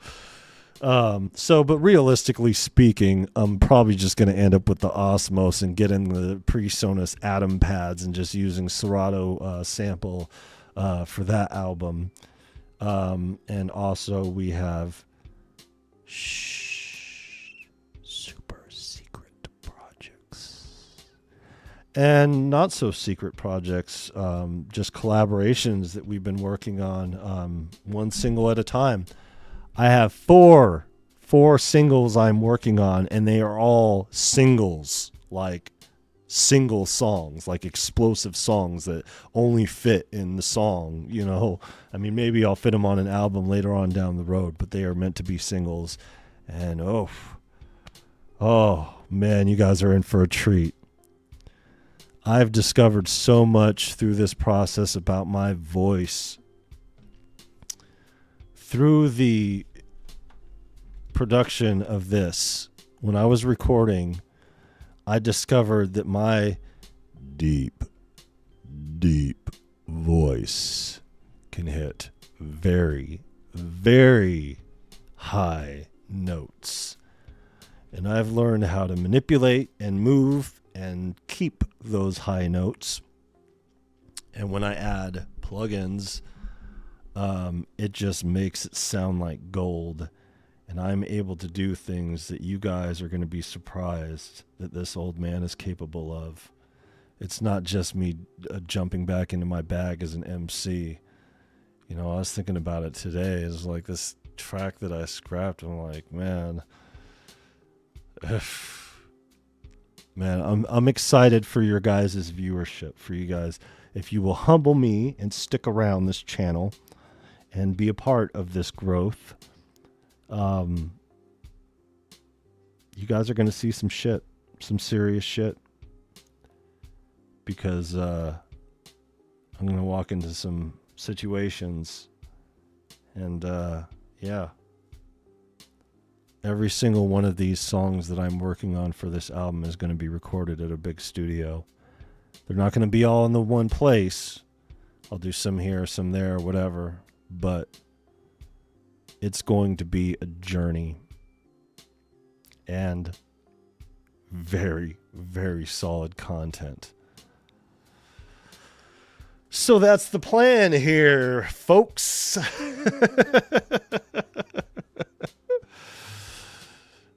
I'm excited to hear what kind of bars I come up with after all these years, because I breezed through that broccoli drill like nothing on that, and I was like, whoa. You know, surprisingly, when you have been writing and you're used to a routine of locking it down in your mind for so long on a compositive or composition level, you know, even if you take a long break from writing, you're like still working in your mind. And the next time you write, because that whole break, it's like twice as good. You know, I just am shocked by all the development I've been doing while I've been over here producing and not even focusing on being an artist. Like, holy shit. like I'm not trying to big up myself or anything like that, but you know, there's rolling up on 3 decades in this old man, you know what I mean? And I just been getting better, you know. Us real musicians, you know, we age like fine wine, you know. It doesn't matter what our situation is, you know what I mean? We find a way to make that music, and we find a way to make it come out and sound right. And my journey up to this point has been trying to find out how to make it sound right in a situation where I don't have access to all of the tools. And I did that. I did that with this. That was this album here. I'm not going to do that again. I've already done that. It's just like the Doors when they didn't change their lyrics and said higher, you know, on Ed Sullivan's like, oh, you never play Ed Sullivan Theater again. You never play the show again. It's like, who cares? We already did it. It's back there. Stop living in the past. You know, I may talk about my 4 touchdowns I scored in high school, but you know what? I dropped out when I was 16 years old and started college when I was 26 years old. In between that time, just got jump start on a whole career after, you know, starting a family and, you know, being in the education system, you know, as an adult. And, you know, all that stuff taught me is how to act in business and a lot better and, you know, type and write and, you know, how to conduct myself in a business setting and learn about the educational setting to allow for me to have a more informed decision with my education when it was time to go to school several years down the road. You know, all these stepping stones, you know, everybody has a different story and their journey is completely different. But like, I'm understanding not only the levels that I've been at, but like the level that we're at right now. Which is why I titled this Saying Goodbye. We're saying goodbye to the Fantom. We're saying goodbye to the Pacific Northwest.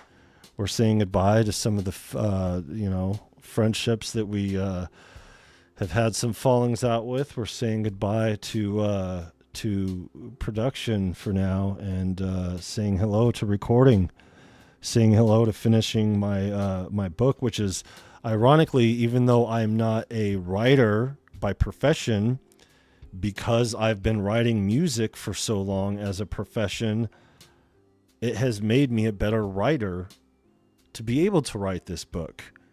So it kind of goes hand in hand. And if it weren't for my journey up to this point and everything that I've done, you know, and my grandmother passing away after my father passing away and all that stuff, you know, it's just, you know, we wouldn't be here where we're at if we didn't go where we went to get to where we're at, you know. But I don't rock with anybody who discredits another man's journey under any circumstance.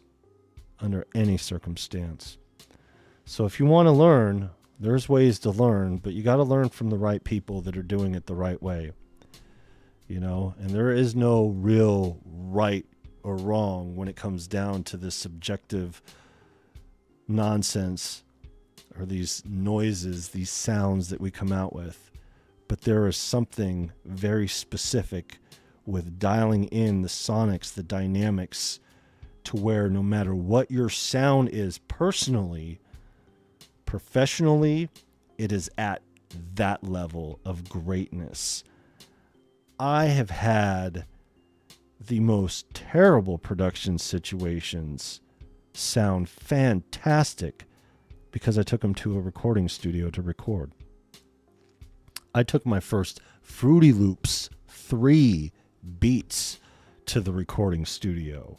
I took my PlayStation MTV music generator beats to the recording studio after I made a whole album from home. And I actually had those dialed in a little bit better going through that. But that's just me. But we all know about the MTV music generator. Curtis King's talking about it in 2005. I'm like, man, I was already way done with it by then. I was already on to my second studio. I'm going through all that. Teddy Bear Source Tracks, what is good? Yeah. I never know if you get next tip. Yeah, you know, that's what I'm thinking. Love Serato Sample. Hold my beer. Welcome. How's it going? Ooh, retracted message. Fantom into the Pacific. Yo, I want to take it to the range. I don't go to the range. Okay. I go to a place where it's legal to shoot. I go to the mountains. I have a very specific location right up here. It's about 45 minutes from here. It's right up in the Guilford National Forest, and it's Sunset Falls. It's a really beautiful place to camp. But if you go up from the campsite and drive up the mountain a little bit through this around area, there's this place that's like perfect. I actually had a shooting channel that I was going to start. When I showed you guys my setup over there, I was actually going shooting on a regular basis, and I was actually doing music to us going shooting and stuff like that. And I was going to do a whole shooting channel. But here we are. That's that, you know. I mean, yeah, it's fun and everything, but anyways, we were gonna go shoot this, use it for target practice. Get it going. Yep. That would be very, very satisfying. Get all the views, too. When have you ever seen in audio production somebody put up a flagship keyboard and shoot the shit out of it with like a 223 or like a 556, a big long bullet, just spraying it up? I would like to see what my critical defense cartridges would do to that screen.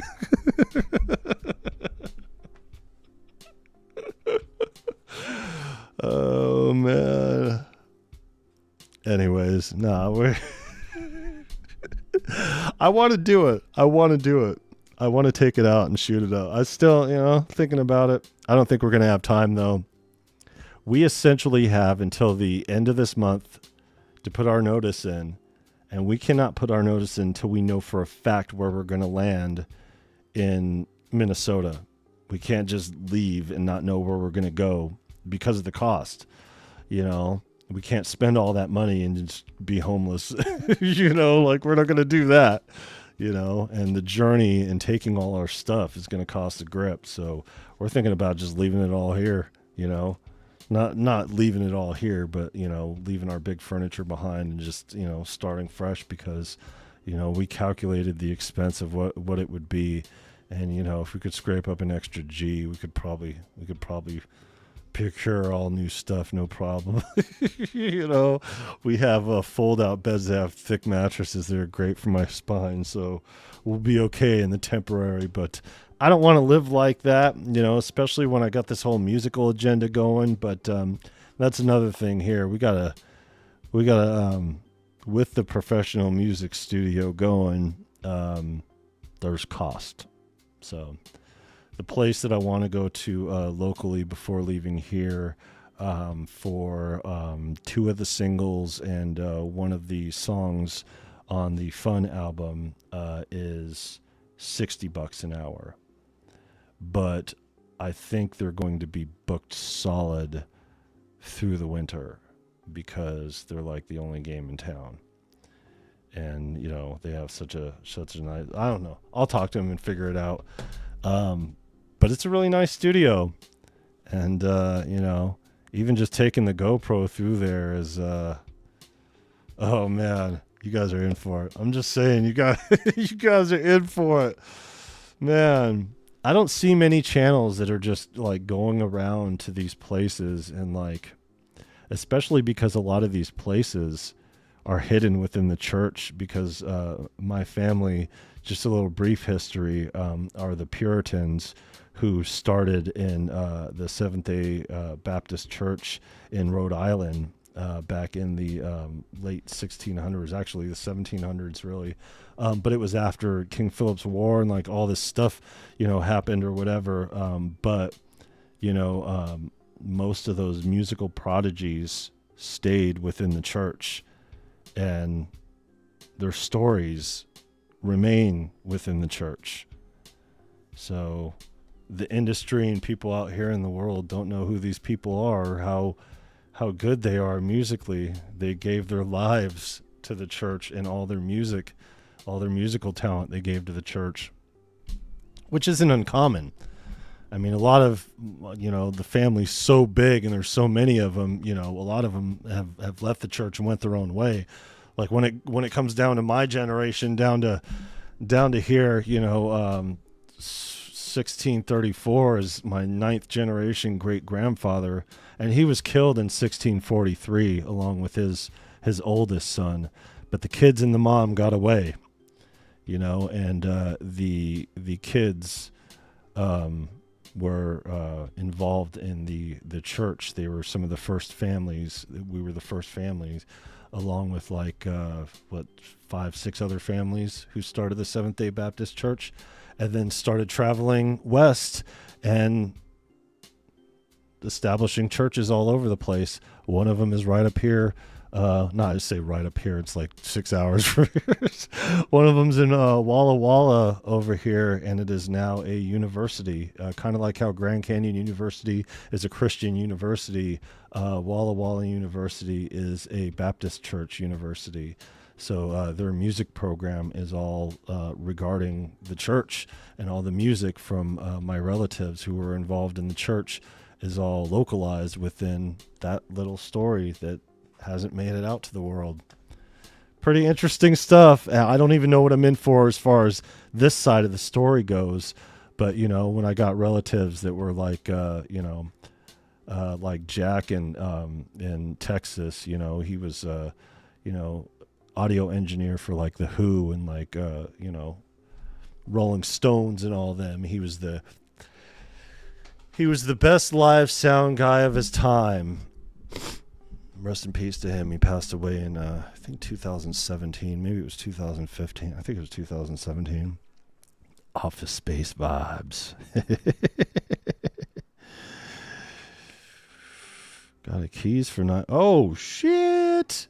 Teddy Bearosaurus said, I got a keys for 900 today, by the way. You talking an MPC key 61?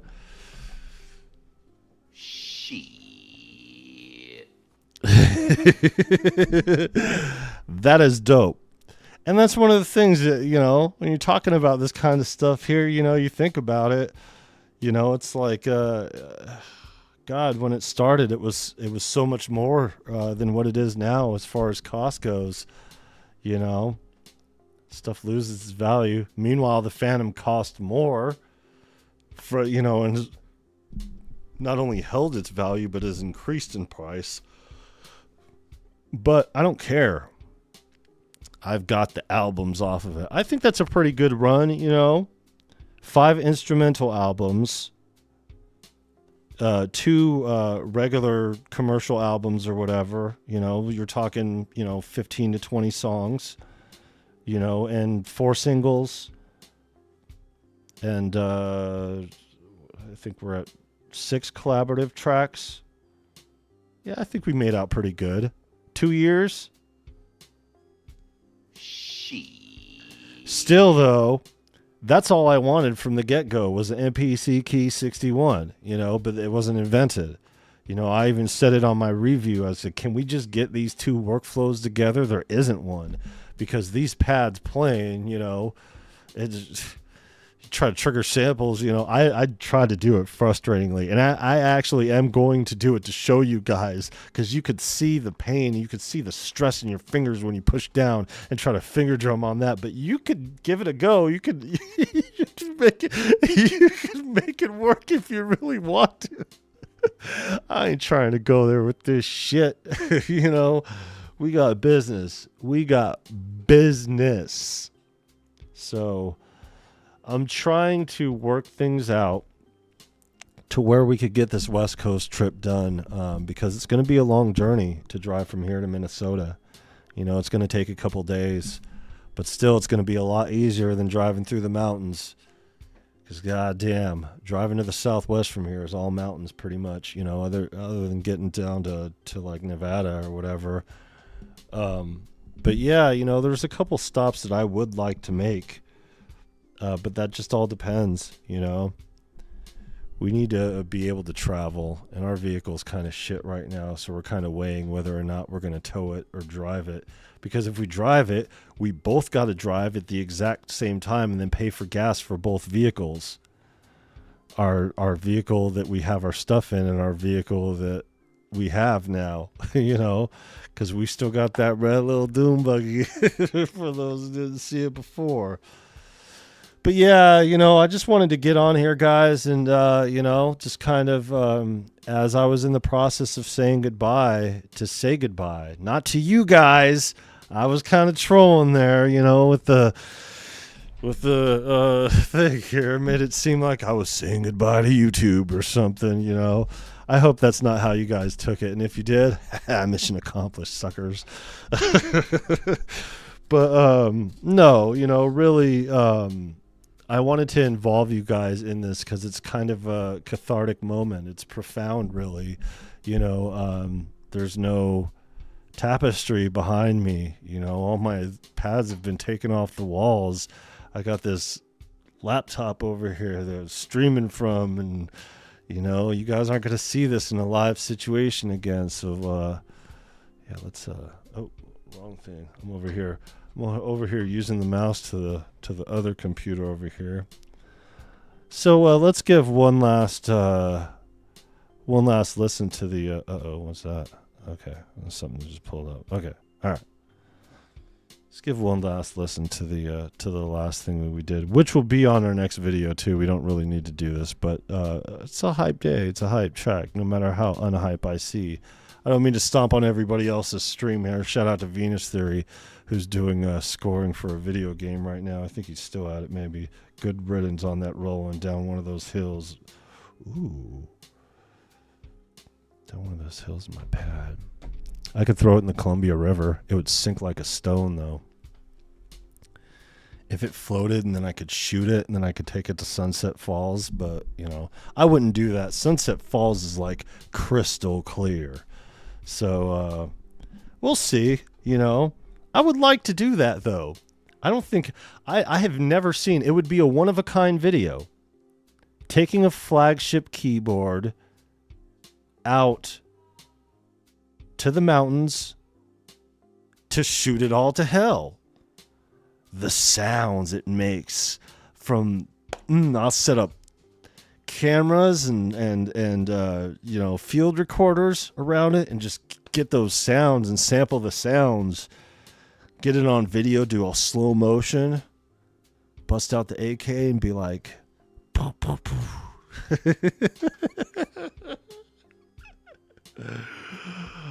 I want to do it, man. I really do.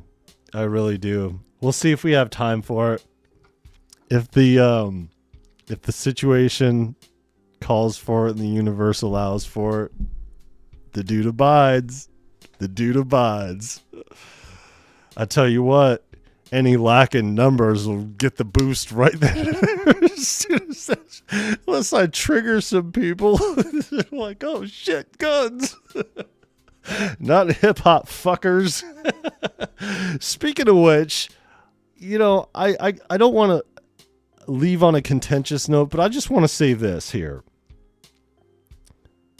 We all got to do what it takes to make sure that these companies don't take our sonics away from us on the 50th anniversary of hip hop.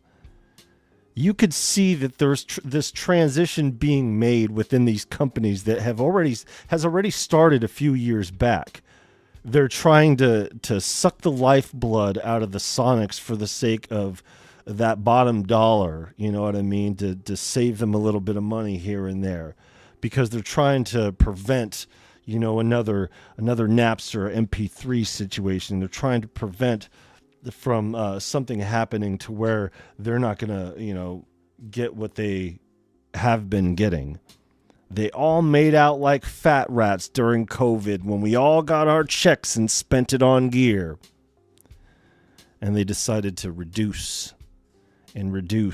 Not all of them, but these companies, one at a time, have been pushing us towards a more subscription, lifetime-based model of being stuck with what they have and nothing else, and meanwhile giving you the bare minimum. It's not like they're doing that. It's not like they're sitting here like, oh, we're just going to make our equipment crap. But they're all doing the same thing. They're all releasing unfinished product, and before finishing it, releasing other product. So it's all this unfinished product. Look what's happening with the Push 3 and what people are finding out about that. It's like Bolo said, where are the beats at? Weaver Beats got rid of his, and it got gas heavy over that. Not just him. A lot of people got gas over the Push 3. And now Ableton's having the issue with their software or whatever, during the course of making these changes. The Fantom was never ready. Their sampling capabilities weren't even in there, when the Fantom first came out. And it's still not there. Still the synth engine can't handle the enzyme model expansion, and they haven't done the necessary things to update it, and it's been over a year just for that alone. And we all know the Akai conversation. I really hope with that In Music has decided to procure a Moog for the sake of using their patented technology in the sonics. But we all know how these things go and what these companies are doing, and what they're trying to do, or what they are doing effectively, is they are stretching out their bottom dollar, and we are all suffering as a result. Our music is suffering. The knowledge of how to make the music is suffering, and primarily this is occurring mostly in hip hop and hip hop music. And I hate to just be specific to a genre here, but it is mostly, there's like electronic music too, but electronic music has always kind of been in that realm, really. But as far as hip hop goes, I think from my perspective here that we just all need to do our due diligence to make sure that we're not going to be suckered in allowing for us to accept them making these moves without our input. if you're going to shortchange the dynamics in this way, you either have to lower the price or, include something else or have an add-on or do something that helps it along. And you could see that Akai did that with the vintage mode in their thing, but it still doesn't help with the outputs. But that's a totally different conversation. Everything has its flaws. Nothing is really there completely in the end. And my whole problem is that when you got a flagship, whether it be an MPC-X or a Roland Fantom, you shouldn't have these issues with sonics, dynamics, or anything like that, because it's like I said, hate to say it, EA Ski is right.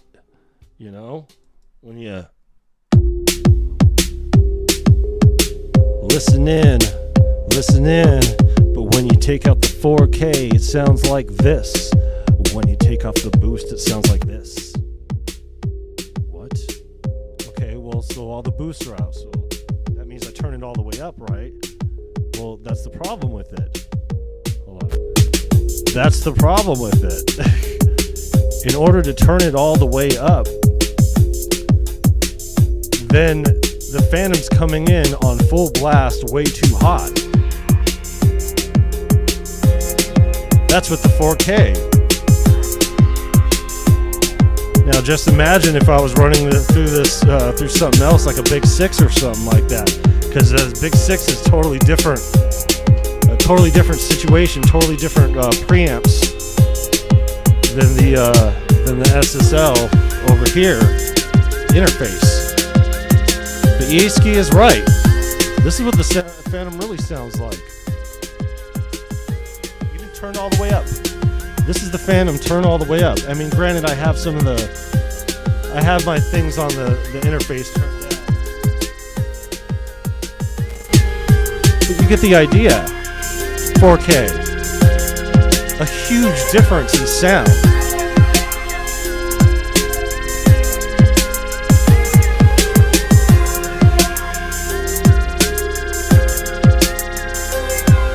So again, I would like to thank everybody who's been a supporter of this channel, who's subscribed. That's the best way that you can support this channel now, especially because we're still trying to reach our 1,000 subscribers. We got membership available all the way from the poverty tussin to the major tussin, so as low as $2.99. You hear that? That's polyphony, but it sounds great with this track. So yeah, we're moving on, folks. We're moving on. Saying goodbye to full-blown production and going into full-blown recording. Saying goodbye to the Fantom, saying goodbye to the Pacific Northwest.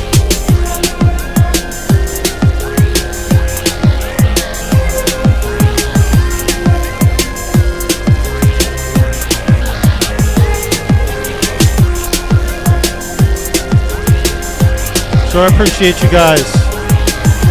Links are in the description for everything, and yeah, we're gonna keep it pushing here.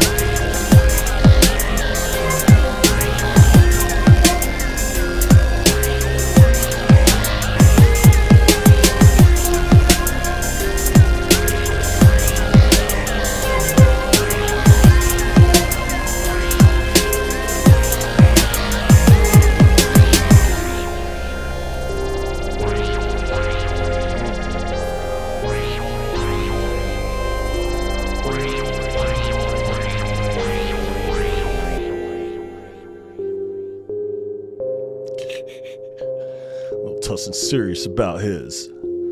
Tussin ain't fussing with nothing. It's kind of, well, on the phone it's going like different because it's like going at the wrong times. Yeah, it's a delay. Latency. Delay? Yeah. There's a little delay going on here. So yeah, guys, like I said, I just thought I'd call I just call you guys. I just figured I'd get on live here and let you guys know YouTube did us a solid and monetized us before our time. because we're still within our last 50 to the 1,000 subscribers. But with that comes the memberships and the ability to super chat, and we're not here for that. We'll make our bag elsewhere, but it just feels good to have these tools. And more importantly, it also puts us in a different algorithm because being a part of the partner program, we're going to be in a different category when it comes to, the content that we put out too. So not only is the quality of content going to change, but the type going from production to recording and stuff like that, having this boost here. Let me throw this back on over here. Just it's not just boring old me here. And the next time you see me in a live situation here, we are going to be doing the listening party for the drum and bass album, and which is right around the corner here. I just need to, add a couple of sessions real quick. Yeah. And I'm going to work things out to get the couple things I need to do here in town. Because, man, there's a whole side of this industry that YouTube's not showing you guys. And I think there's just not enough people here within this space that, have operated within a studio environment other than their own. There's nothing wrong with that. If you have your stuff set up and you got it, and you don't need anything else, good for you, But with that, there has just been an imbalance, if you would say, of people's personal studios, even really big personal studios versus the professional studio. And I know that the day and age of the professional studio has fallen by the wayside, and it's been a thing of the past for a while. But a lot of the good big ones still remain, and a few of them have survived, and more of them have been popping up since the ones that have gone down. So even though we had that huge drop off in professional recording studios, we did have some coming back. So usually locally there are a few options. There's usually one big studio or maybe 2-3 big studios, and a couple smaller ones, vice versa. So it just all depends on where you live and what kind of environment you're in. I also understand that a lot of people here on YouTube don't have access to bigger cities or environments to where these places would be at, present company included, because I thought there'd be a lot more audio production stuff here in the Pacific Northwest versus, the Phoenix, really, the Southwest. I didn't expect LA, but I expected a piece of what Phoenix has for, audio production. What they're into in the Pacific Northwest is big band, drumline shit. All their music programs are focused towards college band, and there's nothing wrong with that. Just up here is where college sports makes its way, and with that, nobody wants to do electronic music, and no administrators want to do an electronic music program when you got millions of dollars going to the music programs of bands that are involved in collegiate sports. Regardless on whether the players and musicians get any of that, that's a totally different conversation. The point is that the colleges here are focused on that. And so recording here is limited, but there are some people that have some spots. There are some good spots here, and I want to hit them on the way out. We have about a month, and realistically speaking, looking at it, we'll probably push it off for another month. And instead of heading out at the beginning of August, we'll probably head out here at the beginning of September. Family reunion isn't until the end of September, and that's right next door to where we're going. And we're going in an environment to where there's less city, which is kind of amazing to think about it because we're kind of in a smaller town, but we're right next to a few big cities here. But yeah, so that's the plan here, guys and gals, everybody. I appreciate you guys, and yeah, I just wanted to let you know where we're at with all this, and yeah, right at the point where we're becoming a real boy, really legitimately on YouTube. There's all this transition happening, and yeah, more focus on recording and getting this book, which is really not only my legacy, but my family's legacy. The story's less about me and more about how our family established in the United States before it became a country. So with all that, I guess I'll call little Tussin out here because he'll want to say, hey, little Tussin, make sure you're publishing right. Yo, little Tussin, come here and say goodbye to the fine folk.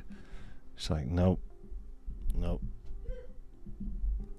I'm getting off the live. This is your last chance. His behavior has been a little strange lately, but, you know, we're all about the strange here. It's almost over, and I would like to say, well, been a good time. You and me, not a lot though, but yeah, been a lot. We've had some moments, for sure.